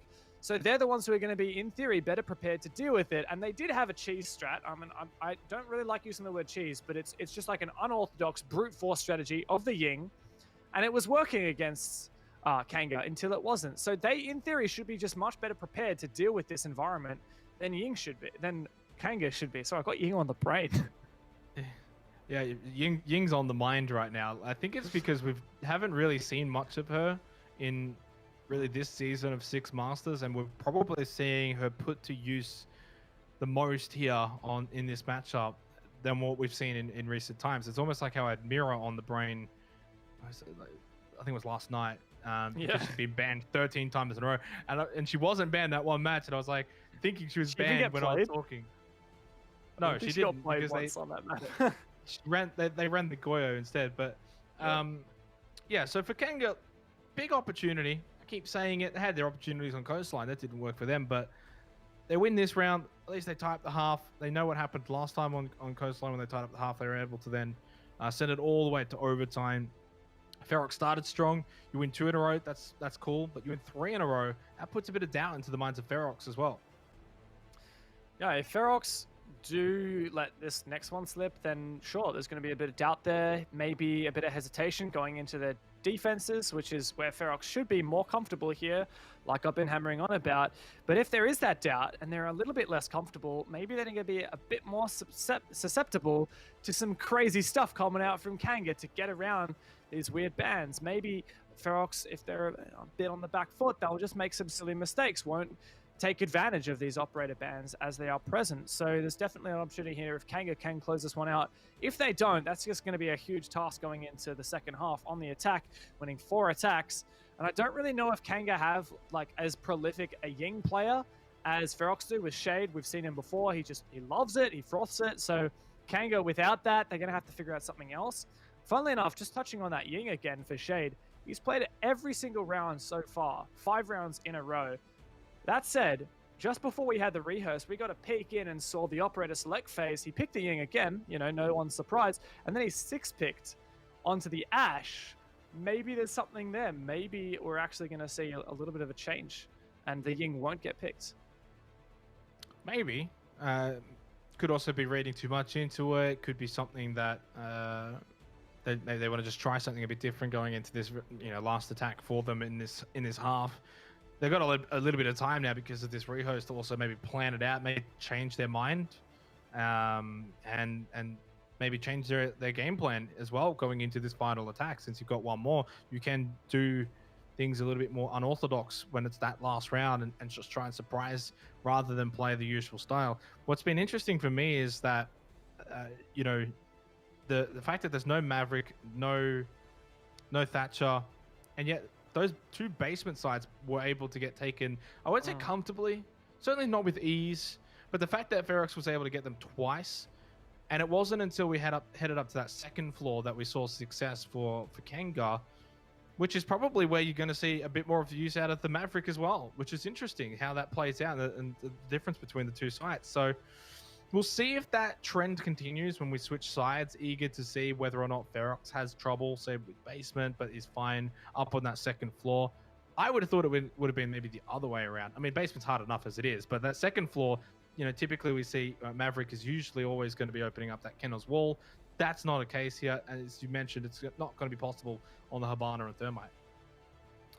Yeah, I think that the reason why Kanga just struggled on that Church and Arsenal defense was just because Ferox were too good at opening kitchen hatch and then abusing the absolute heck out of Ying to completely overrun all the defenders and force that plant down. And the strategy for Ferox wasn't necessarily to kill everyone, but the Ying is just distracting long enough for them to force the plant down. And every time the plant went down, they were in a low numbers post plant, 2v2s and such, but the attackers were still favored out of those. And so, I mean, it could be the same. It depends on whether Kanga adopts a similar strategy.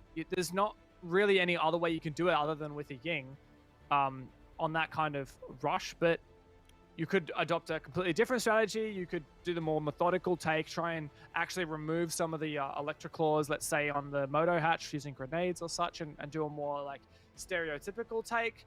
But it's interesting to see how the bans change the way that the game plays, because what we would typically see, at least a lot of the time on that basement these days, is the roam, the SSG roam with the castle, mute, Mozzie, vigil. That's super prevalent these days. And when you've got Thatcher and Maverick banned, Kanga were just thinking, no, we're so like the operator bans have set us up perfectly for a full total, so we're going to do that. And maybe that's also going to flip on its head when Ferox get down there. Maybe they're going to decide to do a more default roam despite the operator ban. So there's definitely a lot of flexibility, and it'll depend on, I think, primarily how Ferox decides when they switch to the defense eventually to take in their mentality into this game. Is it business as usual, or do they really try to play into the bans? And then how does Kanga work around that? The other thing as well is also for Ferox's sake, again, going back to what I mentioned earlier about round differential, how that's going to play into things as we get towards the end next week, and whether or not that's going to play a card. The way it's been this season is a lot of teams have sort of beaten up on Kanga. They've been able to increase their round differential, plus because of the fact that there's been all the 7-0s or 7-2s. Obviously wasn't the case in Coastline, 8-7.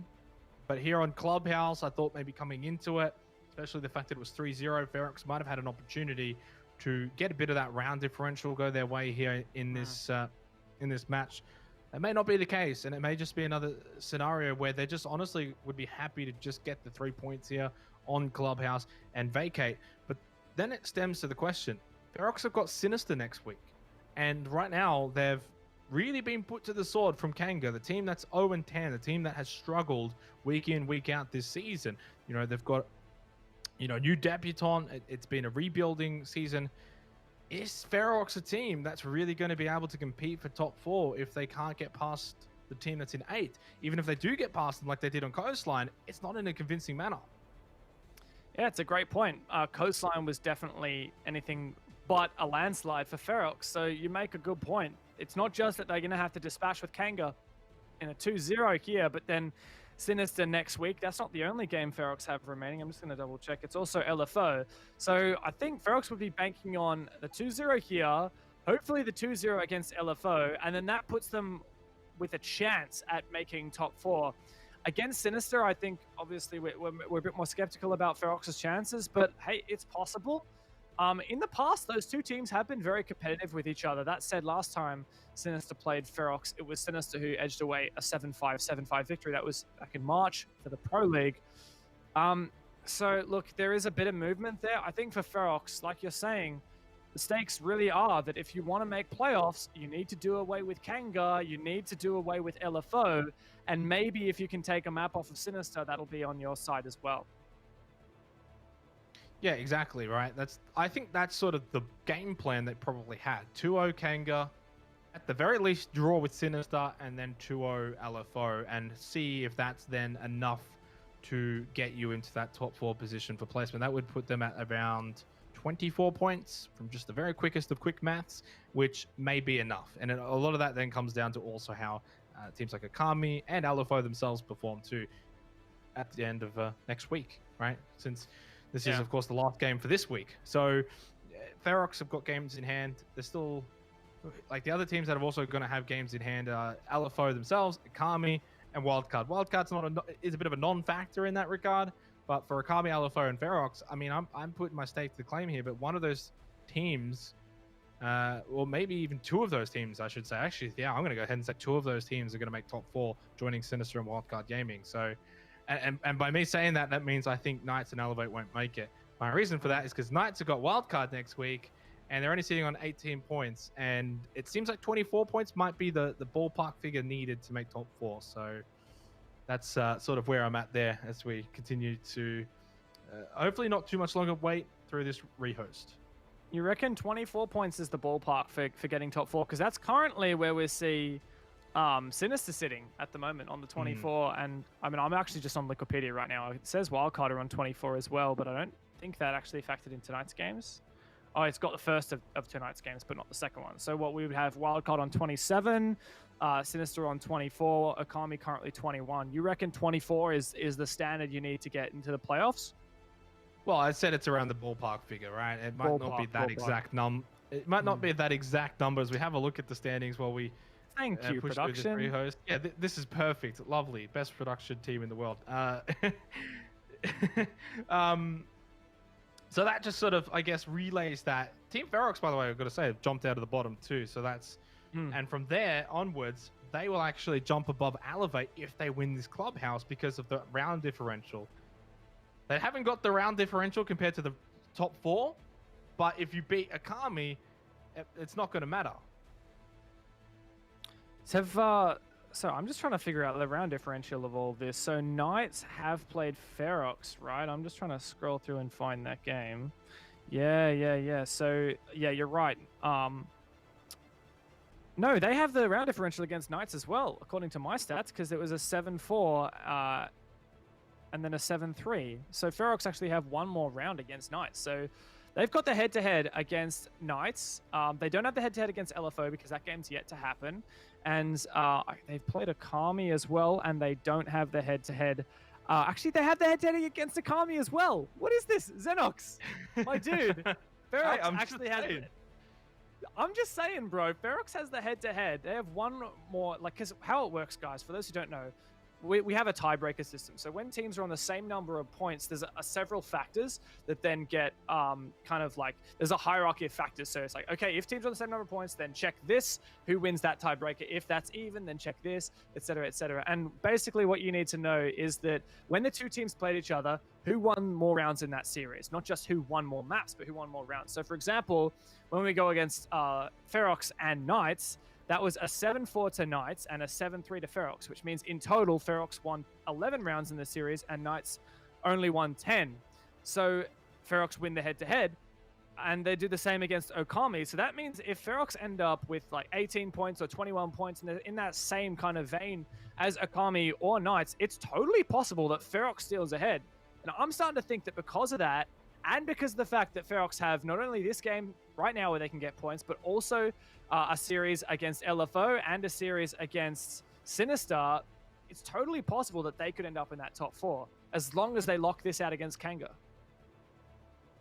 I did actually make a call. I think you pinned it in one of our messages. I already have gone ahead very early and made the call. I think Wildcard, Sinister, Okami, and LFO will be the 4 teams. And it's interesting when I say that LFO sitting in second last, and you're like, what? How? I mean, LFO can do it simply because of the fact that it comes down to what I think will be the series between Ferox and LFO to decide who gets 4th. That's how I think it's going to play out. It may not happen that way. We say all this, and we think about all the possibilities, but then maybe next week Pittsburgh just come out in 2-0 wildcard. Something crazy like that, and then all of a sudden they would be on 24 points while they wouldn't have the difference with Ferox. That still puts them in the equation. We're definitely putting a lot of stake on Sinister here too, because if Ferox can take a map or two off of Sinister, that again just blows the standings out of proportions. We're about to jump into the game, guys, but you get to see our faces one more time before we do. I think with all of this, that GIF, which is just all of the numbers floating in front of the person's face. Yeah. You know that one? Yeah. Yeah. That's how I feel right now talking about this. Yeah.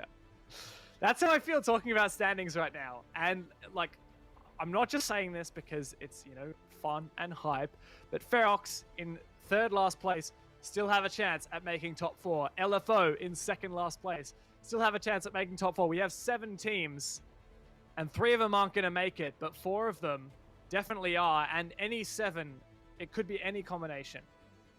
It's something that wasn't expected to happen with the structure of 6 Masters as we get back into Clubhouse, but the the play day last week being delayed has really brought upon not this issue, but this circumstance. We would have had Alpha and Ferox already played last week. You would have had those matches on the standings. We would have already had Akami and see, okay, do they get anything from Wildcard? And so that would have then made this whole guessing game a lot easier, but a lot less fun. It would have been a bit more boring because we would have had a bit more of an idea. But since we don't have those games played, it means you're going to have those double ups. That fact that Akami, Alifo, and Ferox are all going to play 2 series next week, whereas a couple of others, of course, are playing their final matches, like Pittsburgh, for example, and Alve and Sinister. So the 2 TLDR for you guys is make sure you're watching Six Masters next week. We have a super week, Tuesday, Wednesday, Thursday nights, 7 p.m. AEST. That's Sydney/Melbourne. That's Eastern Australian time, except for Queensland. Oh, actually, no, we're on the same time zone as Queensland, aren't we, at the moment, because we don't have daylight. So there you go. Be there or be square. Bit of a long TLDR. Damn it. Time zone information. Dev, it's okay. Oh, sorry. It's okay. It's okay. I've Back failed in the you. Clubhouse, we can breathe a bit here and get back into the games. And well, Shade did commit to the Ash. We spoke about it before at the start of the rehost that he has been playing Ying, but for this final attacking round of Ferox, we'll go over to Ash. I don't know, actually, I didn't see if he 6-picked it or not a second time, but regardless, it is the Ash. Don't quote me on this. I can get an admin to confirm, but I'm pretty sure that you have to pick the same operators you picked for your... No, but like when did the he rehost 6-pick happened. it? I assume so, but it doesn't matter because the team, Right. like, it's been more than 3 minutes, so the team could have watched the stream and saw that he picked it anyway. Oh, there's a player in logistics already. Campo sees that. That office control is huge here for Deptra and Todd. Need to be careful. They are vulnerable to C4s. Of course, the bomb site is gym and bedroom. This is quite aggressive from Ferox thus far, and Shade droned up from below, but he's taken out from Lounge. Spruce on the roam. Not sure what he was doing there, but it works. Shade punished. He's now a null factor. Is there a C4 in Spruce's pocket? There is. Can he find this C4 onto the player in office? They moved away just in time. Todd and Deptra still safe. And Todd, Spruce, short of a C4.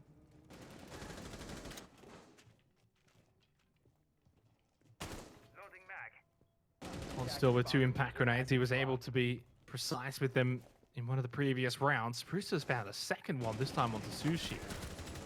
Well, we've spoken at great lengths how important it would be for Kanga to win this round and tie it up at the half. Fortunately, though, Todd was able to find one back there. Still over in logistics for Ferox. Close by to the bomb site. 40 seconds, a lot of time. But they've got a disadvantage in the numbers department. 3 versus 4. Campo's half health. Down to the final 30 seconds of this 6th round. Still, Warden is alive for hard breach, but all 3 players from Ferox are just funneled in that logistics office. C4 comes out, but Boats connects bullets with the UMP. Warden to find a trade back. 2 versus 2. Warden for another one. How close is this? Can Warden secure this plant? No, the ACOG casing just makes it so. Todd can't see, and now Warden has to clutch against 2. Can't even find the first one, and Kanga do even out our half, 3-3. So it's looking possible going into their attack.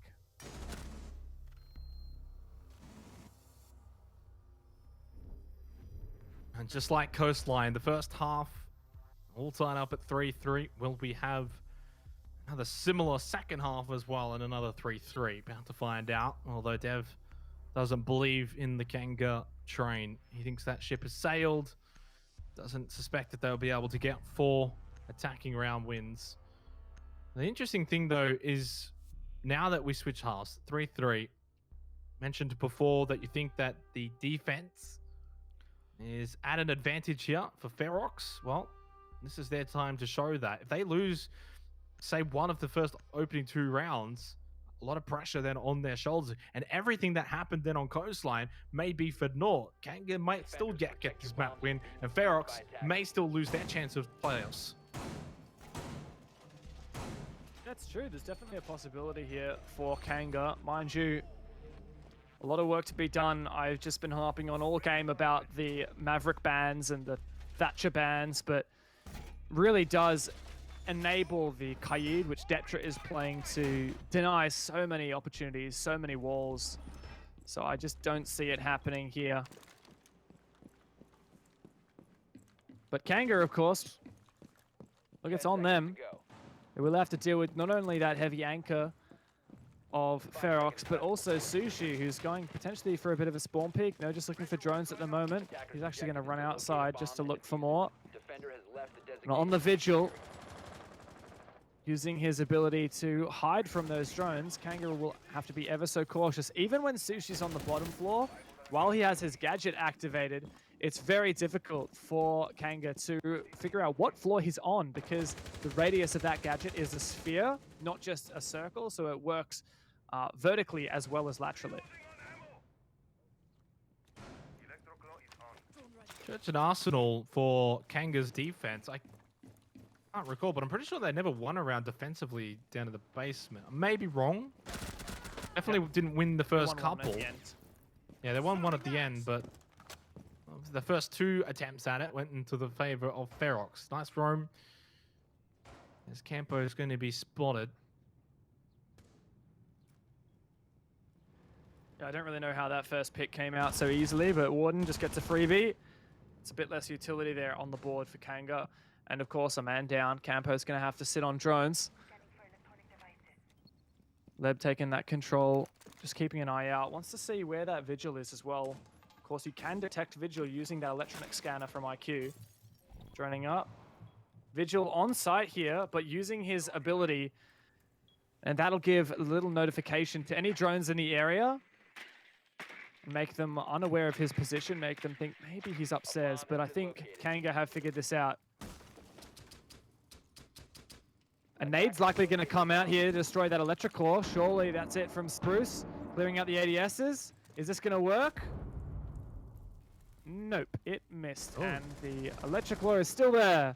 So Spruce needs to work on his baseball technique. Maybe the second one got it. I'm judging by the fact that Boats has abandoned that it didn't get it. And that's unfortunate for Kanga. And basically all hope of opening up this Moto hatch basically gone.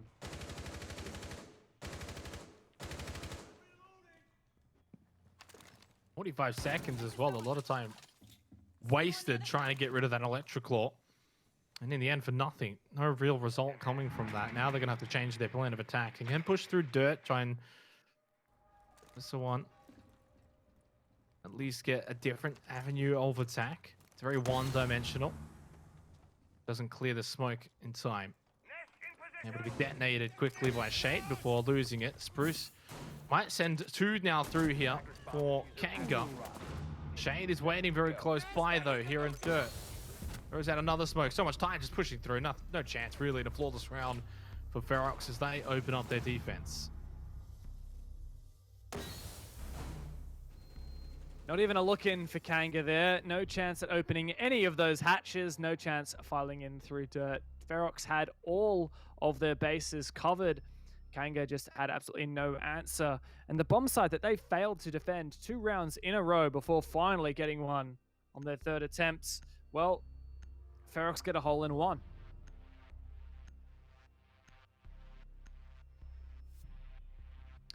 Over to CCTV and Cash, though, and without the Maverick, without Thatcher, not many avenues of attack are going to be available for Kanga. And this is where you expect we should be seeing Ferox take this site and hold it successfully. If they're able to do that, 3-5, and they can just gain a bit of space on the scoreboard away from Kanga this entire series, both Coastline and Clubhouse. Back and forth, back and forth. A lot of messy fights. Structure out the window. Just pure instinct at play. But we've spoken about these bans, the Maverick, the Thatcher. And this is where it's really going to play into effect. Yeah, definitely. You mentioned those bans both being present, of course. It's going to be nigh impossible to open up that wall on Kennels with those electroclaws placed in clever positions from Ferox. I like this too. This Goyo shield placed quite close to this construction door. Where is he going to put it? Hasn't quite decided yet. Just provides a little bit more protection if that construction wall is opened up late round. Sushi has a little bit more protection playing inside a cache. Also, of course, he can blow it and then denies any kind of entry for Kanga. Boats using some X-Kairos on the garage walls. So potentially a garage-centric take for Kanga. It could work out, but of course you have to be mindful that Shade is on the rafters. With those magnets in pocket, he can protect himself from any projectiles as well. I mean, garage has to be an option, though. We saw on Team Ferox's attacking round, they didn't attempt through garage at all. Instead, they could only funnel through construction. Definitely didn't work. Wasn't even close to working. If they can get through garage, get control of rafters, you don't even need the kennel wall at that point open. Send a couple through construction, you can have one on the balcony, and then one coming through garage. Makes it very difficult then for Ferox, but losing Leb and that Jackal, not ideal at all now for Kanga's attack. 3-5 may just be looming. Makes it even more difficult now to take garage because they don't even have the numbers. They can't really overwhelm that position and commit, say, 2 players walking through. Although this Kennels wall has been opened up, Vex does give Kanga a new avenue if he wants to push through that eventually at the last second. It's actually quite significant they're opening up the Kennels wall. Looks like this is shaping up to be a very normal kind of attack. It's as if the Maverick and Thatcher weren't banned. But of course, garage is the next question on the agenda for Kanga on this attack. Shade been droned out multiple times. There are 2 players pushing him. Novaix lands the shot. Essential here, and now in this 4 versus 4, Kanga have a huge opportunity to push on in. And they've still got a minute. Kennels is open. I mean, garage is now in control. And if they want to send someone back through construction, you got the balcony, you got every avenue now open and available. As you said, this is going to be a bit more of a normality round now for Kanga's attack. Big opportunity to capitalize here, tie things up, send it back to 4-4. They did lose Leb, but as you said and as we saw, Shade did get taken out. Novaix can now just push in, put this bomb down in CCTV. No. Smokes are out from Todd. Is he going to be able to deny it? No. Novaix is going to suffer and choke on that gas, but he does get the plant down. Todd gets the elimination, but it's a 3 versus 3 with 35 seconds. The counter defuse for Ferox is vital. Good coverage downstairs from Spruce. There's another defender down there. Spruce spots him. It's the smoke, and he wins that fight as well. Kanga, against all odds, do manage to steal away an attack here onto Cash, and it almost looked like those bans weren't relevant when Kanga stepped into the server. Great stuff. There was the early pick against them as well on the Jackal. Cleared out nice on an early, but they had Kennels wall open once half the round was over, and only 30 seconds later, garage was clear. Once they got the plant down, there was, I mean, even before, as they were attempting to get the plant down, Ferox had inadequate plant denial. That first smoke babe missing, the second one securing the kill, but it just wasn't enough. And of course, leaving your team on a 3 versus 3 post plant is just something that's not possible. Not ideal for the defense here.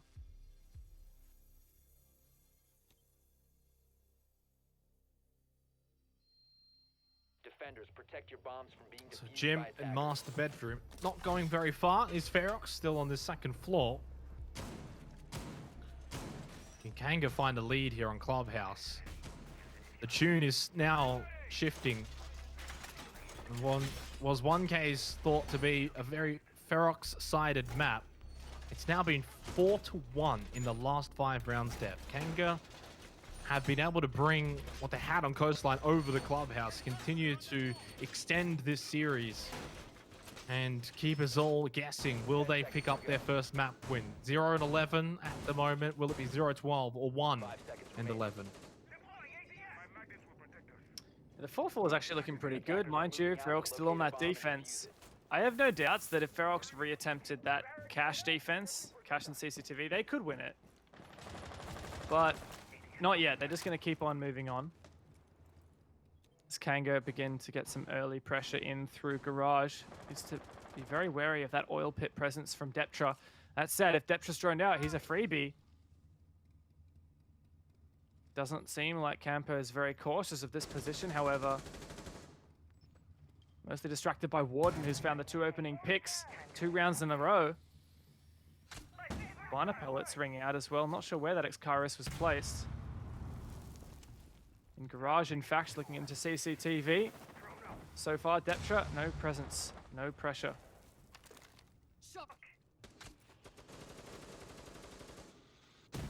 Does have the presence, but not the pressure. I mean, the presence is not visible to Kanga, but it doesn't need to be, not at this point anyway. We can push up, become a bit more of a playable figure later on in this round. Still a lot of time here to be played. Deptra doesn't have to panic, doesn't have to move. May still expect someone from Kanga to rotate back down through Oil Pit, or he may just make the push himself at some point. The VX is now going to push in through Kennel's wall and join Campo over towards Cash as they get closer and closer. Now electing to push through Construction. They've got presence on the balcony as well. Kanga are playing this really well. You said no doubt you thought Ferox would have been able to defend CCTV and Cash. Similar site, similar location. So far, Kanga are still playing this very well in a similar vein to how they played the last round. Minute 15 remaining. Yeah, this is excellent from Kanga. They have all the map control that they like, but they don't have that wall open onto Jacuzzi, so there's a lot of power positions, for example, where Sushi is, that can be impactful. Deptra's on for this flank, however. The Biner pellets may be not useful. This hole might not be enough, and there's still a player on the Kennel's wall he has to be so cautious of. Potentially there's a drone that would have seen where Deptra was. Leb pushes in, and maybe Deptra actually can enable this flank as Leb jumps outside. Deptra could save this round for his team. Definitely going to be able to find one as he takes down Leb, who was just starting to look through the window towards gym and bedroom. Now the push is going to come in from the rest of Kanga. They're responding to losing Leb. They can take the bedroom. 20 seconds remaining in what is now a 4 versus 3. Warden is injured, though. It's actually a 4 versus 2. Is the round slipping away from Ferox? A lot of Kanga's members are very, very low. Sushi sitting in the bathroom. The SMG is able to take out both. He can get more. Oh, the C4 gets through from Sushi. The VX and Campo didn't realize what hit them. And all of a sudden, a 4 versus 3 turns into a 1 versus 3, but in the favor of Ferox. Deptra, the flank, it was successful. He gets the counter defuse, and Ferox gets the round. I mean, that was a huge play from Sushi. That double C4 was what clawed Ferox back into that game. I was wondering all the while, where is Deptra? He was on for that flank, but he didn't seem to get too excited on it. He wanted to hang back. He didn't want to get picked off, and Kanga was no doubt suspicious of that flank after the first pick from Deptra. But an excellent round for Sushi, not only to get that pick onto the player peeking him in bathroom, but then the double C4 to turn that post play into a winnable scenario. A huge play. And Ferox are back in this and can head down to Church and Arsenal room for another attempt.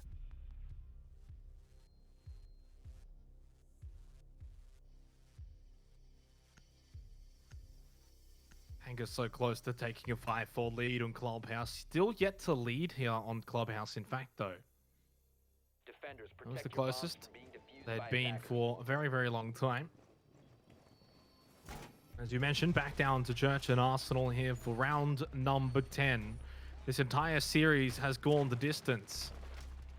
We had a 8-7 overtime on Coastline, and Clubhouse at this point is shaping up to be similar, unless Ferox can hold the defense down in the basement, 6-4, and that's a lot of perceived scoreboard pressure then onto Kanga. It'll be 2 match points for Ferox. What are you doing, Sushi? What is this? Oh. Alright. Just just abandons it. He's like, nah, I'll just chuck it here instead. What's he doing? It's like, wait, it's like, oh no, wait, what if I... no, okay, I'll put it here. They're trying to destroy Check the it. wall. Yeah, that'll do. Alright. That'll do, pig. So, Ferox won this bomb site last time. Both grenades from Spruce missed the electrical that was on Moto Hatch, and it looks like Ferox just changing their strategy. They're going for very similar to an SSG roam, but they're not actually roaming, of course. Well, at least 4 players are on the bomb site. Not quite sure where... Oh no, Shade's on the bomb site too. Yeah, all 4 players back on site. I like this. Not only have they done the kind of SSG roam with the castle barricades, no doubt mute jammers, and Mozzie Pest upstairs, but they have still reinforced the 3 main hatches because they know that's going to be a thorn in Kanga's side. Typically, SSG roam, you wouldn't reinforce those hatches because you would just have your roamers drop down late round, but Ferox know that it's going to be really hard for Kanga to open those hatches, especially with the electric claws on them, so just leave them reinforced, especially since the roam is just a fake bait anyway. They're not actually roaming. To be fair to Kanga, they've been pretty quick getting onto, or at least around near site. This may slow them down, so Ferox have sort of identified that. Thought, okay, what's one way we can really slow them down? Put a bit of clock pressure on them towards later in the rounds. Don't give them so much time. Leb just pushing through, clearing things out. They'll definitely catch on pretty quickly. Fair to say for Kanga, minute and a half remaining. But as you said, by the time you do catch on, by the time you do try and then open up those hatches, you're giving yourself very little time, and it will end up being, say, a 20 or 30-second push from Kanga at the end. They can get a bit of presence over in kitchen if they want to open up this floorboard. C4s still obviously have to be careful of those. Oh! And well, speaking of being careful of C4s, there's another double kill C4. We heard one in the last round. Deptra finds one here. Campo at least able to find a trade. It's only one onto Warden. I'm not sure, did Warden push up? I'm not sure about that, but man, Deptra with that C4, huge. A couple of nades thrown out from Spruce trying to take out Deptra in church, but nothing so far. Campo walks into a lesion mine near oil pit. Sushi just dueling with it at the moment. Campo is still in his pocket. And he's going to go down there to Sushi. Ferox in a 4 versus 2 now, and there's just no time for this to work for Kanga. Spruce is injured as well, so Nevaix is the only one left standing, although he's hardly standing. He's more like crouching and trying to avoid the fire. He'll take out, well, Todd will take out Nevaix, but 5 seconds left. Spruce actually getting back up means that it's a 1 versus 2, but not going to get any plants down. So 4 versus 6 on the scoreboard now.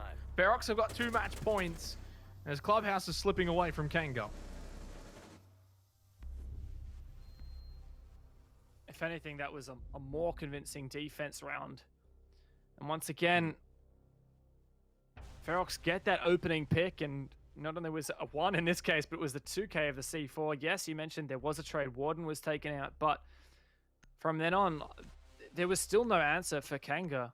I didn't actually see what operators it was that were lost nice and early, but I'm going to assume that after that C4 went off, Kanga thought, okay, our hopes and dreams of opening up any of these hatches are just gone. So move on, and they tried to do a dirt push with 2 players, but we've seen how good Ferox are holding against that. Fun fact, every single round in this half, every single defense from Ferox, they have got the opening pick. Really just never letting Kanga get a look in. Now going back to Church, rather Cash and CCTV. This is the bomb site where I really feel like they could have won last time if they just had a little bit better plant denial or a little bit better wall denial. Yeah, being able to protect the electrical a bit better. I don't think we actually saw how it was taken out. We saw obviously on the attack from Ferox, they weren't able to take it out themselves. And that Kennel's wall stayed put, made it really difficult for them. They then lost the round. And Kanga being able to open it up obviously helped them win the round. 10 seconds to go. And this is the match point now. If you go for a risky play, I mean, it wasn't a convincing win. You said if you fix things up a bit, Ferox should be able to take this. Well, we'll see. Where is Deptra putting these electric claws? Is it just the 1? Because he's got 2 in his pocket right now. I really like the electrical we saw from Kanga, which was 1 right near the TVs, just in front of where... okay, he's just doing 1 on that wall. He wants to save 1 for the garage wall. Now, I understand that because there was a strong push on garage from Kanga last round. And if Deptra can put 1... Oh, he's actually going to wait for the X-Kairos to detonate so that he can trick it and then save his second one. He hears the X-Kairos go out, starts to detonate. He knows he's not going to get that one, so Does manage to trick that single hole, and that's all 3 X-Kairos gone. But there is a crouchable hole into Garage for Kanga. It's not going to be enough, though. They need to get kennels open at some point, too. To be fair, if they can get control of Garage and then Rafters after that, it's a start. The Vex was able to open this up last time. They get rid of the claw. No, they don't. No, they do. No, they don't. I think they missed the initial grenade. You can actually see the explosion just shy. And Deptra's going to make sure that it doesn't get droned out. I think Campo tried to use a lifeline from the Zafia to impact it on the floor, but as you can see, the lifeline was just shy of its mark. And now Kanga have basically abandoned any hope of opening that Kennel's wall. Rotated it mostly to this garage side. A couple of drones coming in, but Shade's holding onto it with the MPX. Is Novax going to push this? Shade's ready to take a fight. Only a minute and 10 seconds remaining. Shade's going to find one. He could have even got a second one. Does get flashed up in Rafters. Novax will peek through. Garage door. Quick peek back up from Shade. Doesn't find what he was looking for. It's going to get flamed out, though. Rafters control is now lost, at least for the time being. Of course, though, you still got Deptra over towards CCTV. Can keep an eye on that if he wants to. Never mind, he's actually falling back to top red. 45 seconds. Match point, of course, for Ferox. It's all vital here in these last 40 seconds. If Kanga are going to have a chance to come back, they've got to win this round. 4 versus 3. Novax to Thermite open the wall. Onto the plant spot. Campo to find another one. Just 2 players left for Ferox to hold on. Can Kanga stay in this a little bit longer? Novax to start that plant.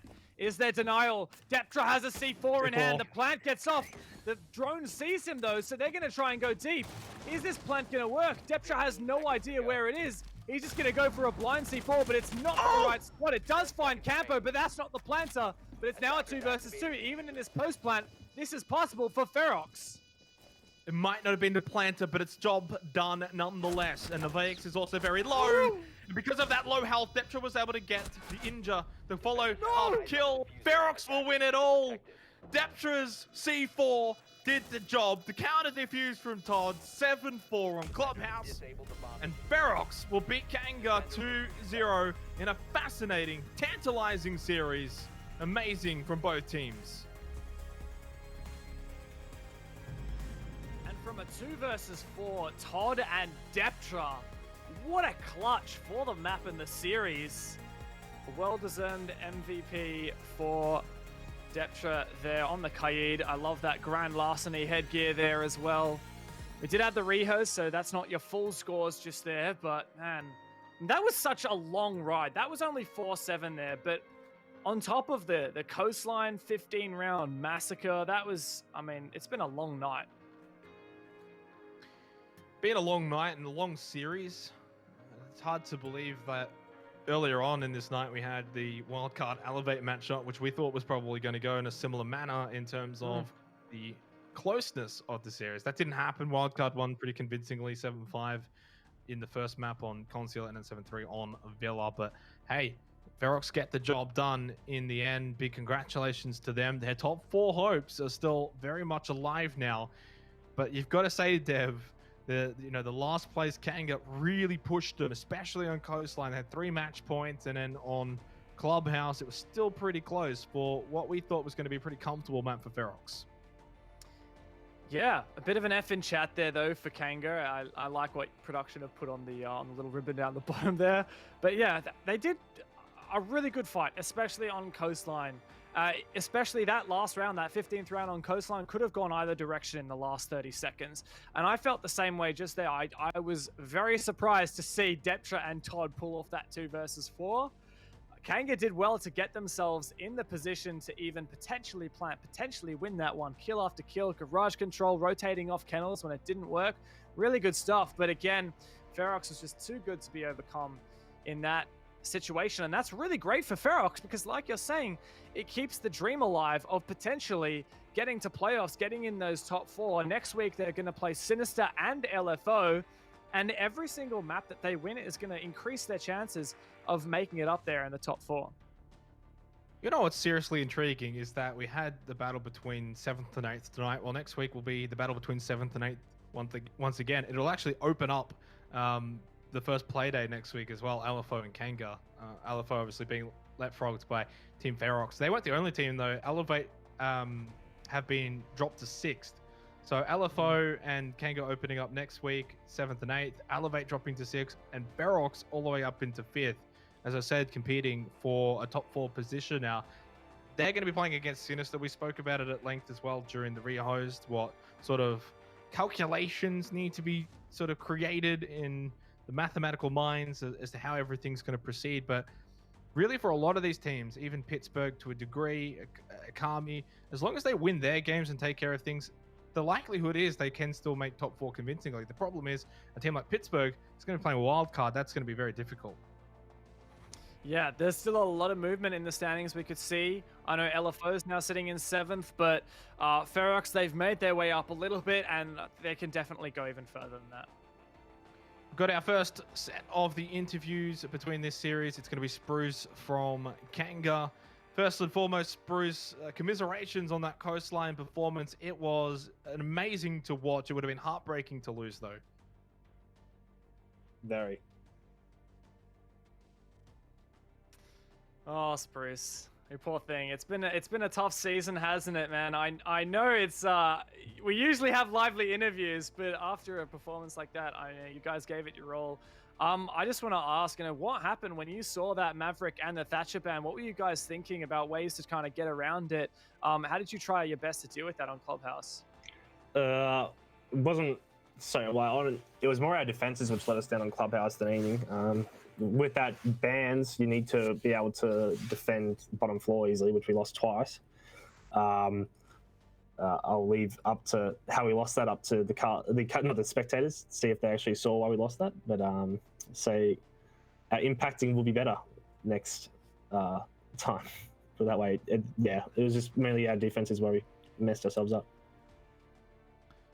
Mate, one of the, I guess, pleasing things, though, tonight's been the performance of Nevaix. It's certainly something that I wanted to highlight. He's been incredible coming in, debuting last week, played really well tonight. A bit of responsibility as well with, having the diffuser a lot of the times. He played really well, and I think as a team, I think you mentioned it 2 weeks ago, this is a bit of a rebuilding sort of season. That must be good signs, though, going forward, future of the team, that, you found a nice replacement. You can build off that. Does that at least sort of lift spirits a little bit? Yeah, I guess so. Yeah, having a fresh face and who's motivated helps. So he's been also stepping up in terms of his comms and IGLing. So he's doing a lot of late game stuff for us, so that helps out as well. Something which we lacked previously. Yeah, he's been playing really well. Can't really comment any more on that. Shame that we can't go through with him. I mean, you guys were pretty close. I really do hope to see you freshly shaved soon enough. Hopefully it doesn't get too long of a beard. Hopefully it's next week. Best of luck against LFO, mate. Yeah, cheers. Best of luck in the cast, and hashtag free anti. A bit of a somber Spruce. We usually be seeing lively, upbeat. Not the case tonight. I think it's more crushing when you're in a winning situation, as they were on Coastline a few times in that fact, than not come away with the win and what would have been their first map win as well. I think it's also tough for Spruce. You could very much see there, he felt like he knew exactly why they lost Clubhouse. He knew that they needed to win more defenses, and he knew what exactly needed to happen. And I think that frustration of knowing exactly what went wrong, but not being able to change it and just watching that car crash while you're in it, I think that was really the most hurtful thing there for Spruce and for Kanga. That said, they've had so many close games against these teams this season. An 8-7, they've had 8-6s time and time again, even to teams like Okami, so they've got to be proud. I know it was tough, but to move on, you got one more chance next week. LFO, give it your best shot. We've got our final interview for the night in what should probably be a happier manner. Depture from Ferox. Although, Depture, I'm not sure how happy you would probably be as a team. I know you'd be ecstatic to just get away with the 6 points, but I think as a team, you might feel like you could have played a bit better tonight. Oh, look, definitely. To be completely honest, we didn't really expect Coastline. We didn't actually prep it as much as we would have liked. So that kind of threw us off a bit. We knew our defenses were our trouble areas, and it showed. We kept on giving away early picks. We're a bit more confident on attacks, but yeah, I think we just needed to stop giving those early picks, and that would have helped us not or have some more rounds up on them. So Deptra, this was a tough series for you guys, and I mean, right at the end there, you were in a 2 versus 4. Somehow Kanga had managed to rotate and take control of Garage. They were in a position where they could plant. You didn't have a lot of plants now. You'd failed on that bomb site defense previously, and it's just you and Todd. Run me through everything that happened. What's going through your brain? Because you guys pulled that through, and it was insane. Yeah, so pretty much, yeah, it was a 2v4. We're both on red. I'm like, oh, I've still got a nitro. I'll go below. We can't both just funnel red. We had a Valk come on site, which gave me a free nitro kill onto the Zafia. Todd was able to manage to get a kill in cash, I think it was. And we both ran up red. He went cash side, I went serve side. We kind of split up. I got one, and then he managed to get the last. So yeah, it worked well. It was good coordination, good intel from the team. So just really thankful to all the boys helping out. Deptra, I'm not sure how much you guys as a team or even yourself have looked too much in terms of standings, the mathematics behind being able to qualify for the top 4. Now that you've got the next week to look at really your 2 upcoming matches, is that something that you guys are sort of taking into mind a bit? The fact that you're going to have to sort of get certain results against both Sinister and then LFO? I mean, yeah, definitely. At the start of the season, we wanted this to be a learning season. We weren't really expecting top 4, but we've actually kind of surprised ourselves by how well we've done. We actually got head-to-head against Elevate, Pittsburgh, Okami. We went head-to-head against those 3 teams, so we end up tied. We actually go ahead. Against LFO and Sin, we're looking to at least minimum get a tie out of each, and hopefully we're going to push for those 2-0s to secure us in that top 4 spot. We're feeling pretty confident going in. We just got to put in the hard yards to get there. So. Well, you guys have put in the hard yards so far this season. It's definitely paying off. Best of luck next week in both your matches. Thanks very much. Cheers for the cast, guys. Well, that wraps up our lovely interviews this evening, Dev, and what's been a tantalizing night of Six Masters action. You know, started off with Elevate and Wildcard. Wildcard just putting on a bit of a clinic and showing why they're now probably considered the best team in the region in terms of actual teams in the region. And then, of course, Ferox 2-0 against Kanga, but the 2-0 doesn't tell the full storyline. Of course, that 8-7 win on Coastline, where Kanga at various times had a couple of match points banked. And a very close second map as well. A lot of those rounds coming down to dire circumstances. And it was great to hear from Deptra just what was happening in comms in that last round, in that clutch with Deptra and Todd in the 2 versus 4. And, you know, great job, Deptra. He really gave credit to his teammate who gave him the call on that Valkyrie camera. So it shows that Rainbow Six is most definitely a team game, and you need to have a good team to have success. Well, in the end, Ferox jump up to 5th in the standings. Kanga, unfortunately, still in that 8th position. They'll play LFO, actually, to open up next week's game. So it will be, as I said before, 7th versus 8th once again. Big opportunity there for LFO to sort of be the final team, I guess, to beat up on Kanga, because that will be Kanga's final series. So hopefully for their sake, they find a map. I do want them to get one, at least, by the end of the season. It didn't happen tonight, though. Yeah, and looking at the standings as a whole, Wildcard, Sinister, I get the feeling that in general, those are the 2 teams we feel are most solidified in those top 4. Remembering that Sinister only has 1 more game to go, though, so there's every chance that Okami, with their 2 games remaining, mind you, they're both two difficult games. It's Elevate and Wildcard. They possibly might jump back over Sinister. Knights, they only have that 1 game left. It's going to be a toughie as well. So there's still a lot of movement that can happen. We're definitely seeing the rise of Ferox here with that head-to-head victory over Elevate, putting them just in front. And yeah, I mean, Elevate, they've only got that 1 game to go.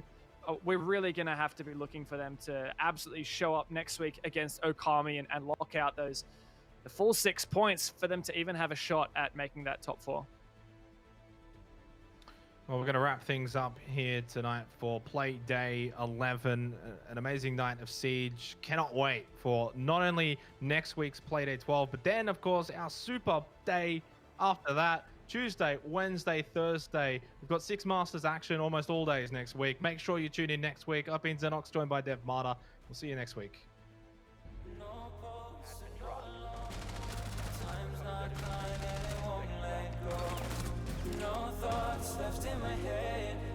mine's not mine and it won't forget. But you bring me back from a darkness black. Cause the soul in me and the heart I had for you. It beats for you, it beats again. Oh, you bring me to life. Oh, you bring me to life. Oh, you bring me to life. Oh, you bring me to life. Bring me to life.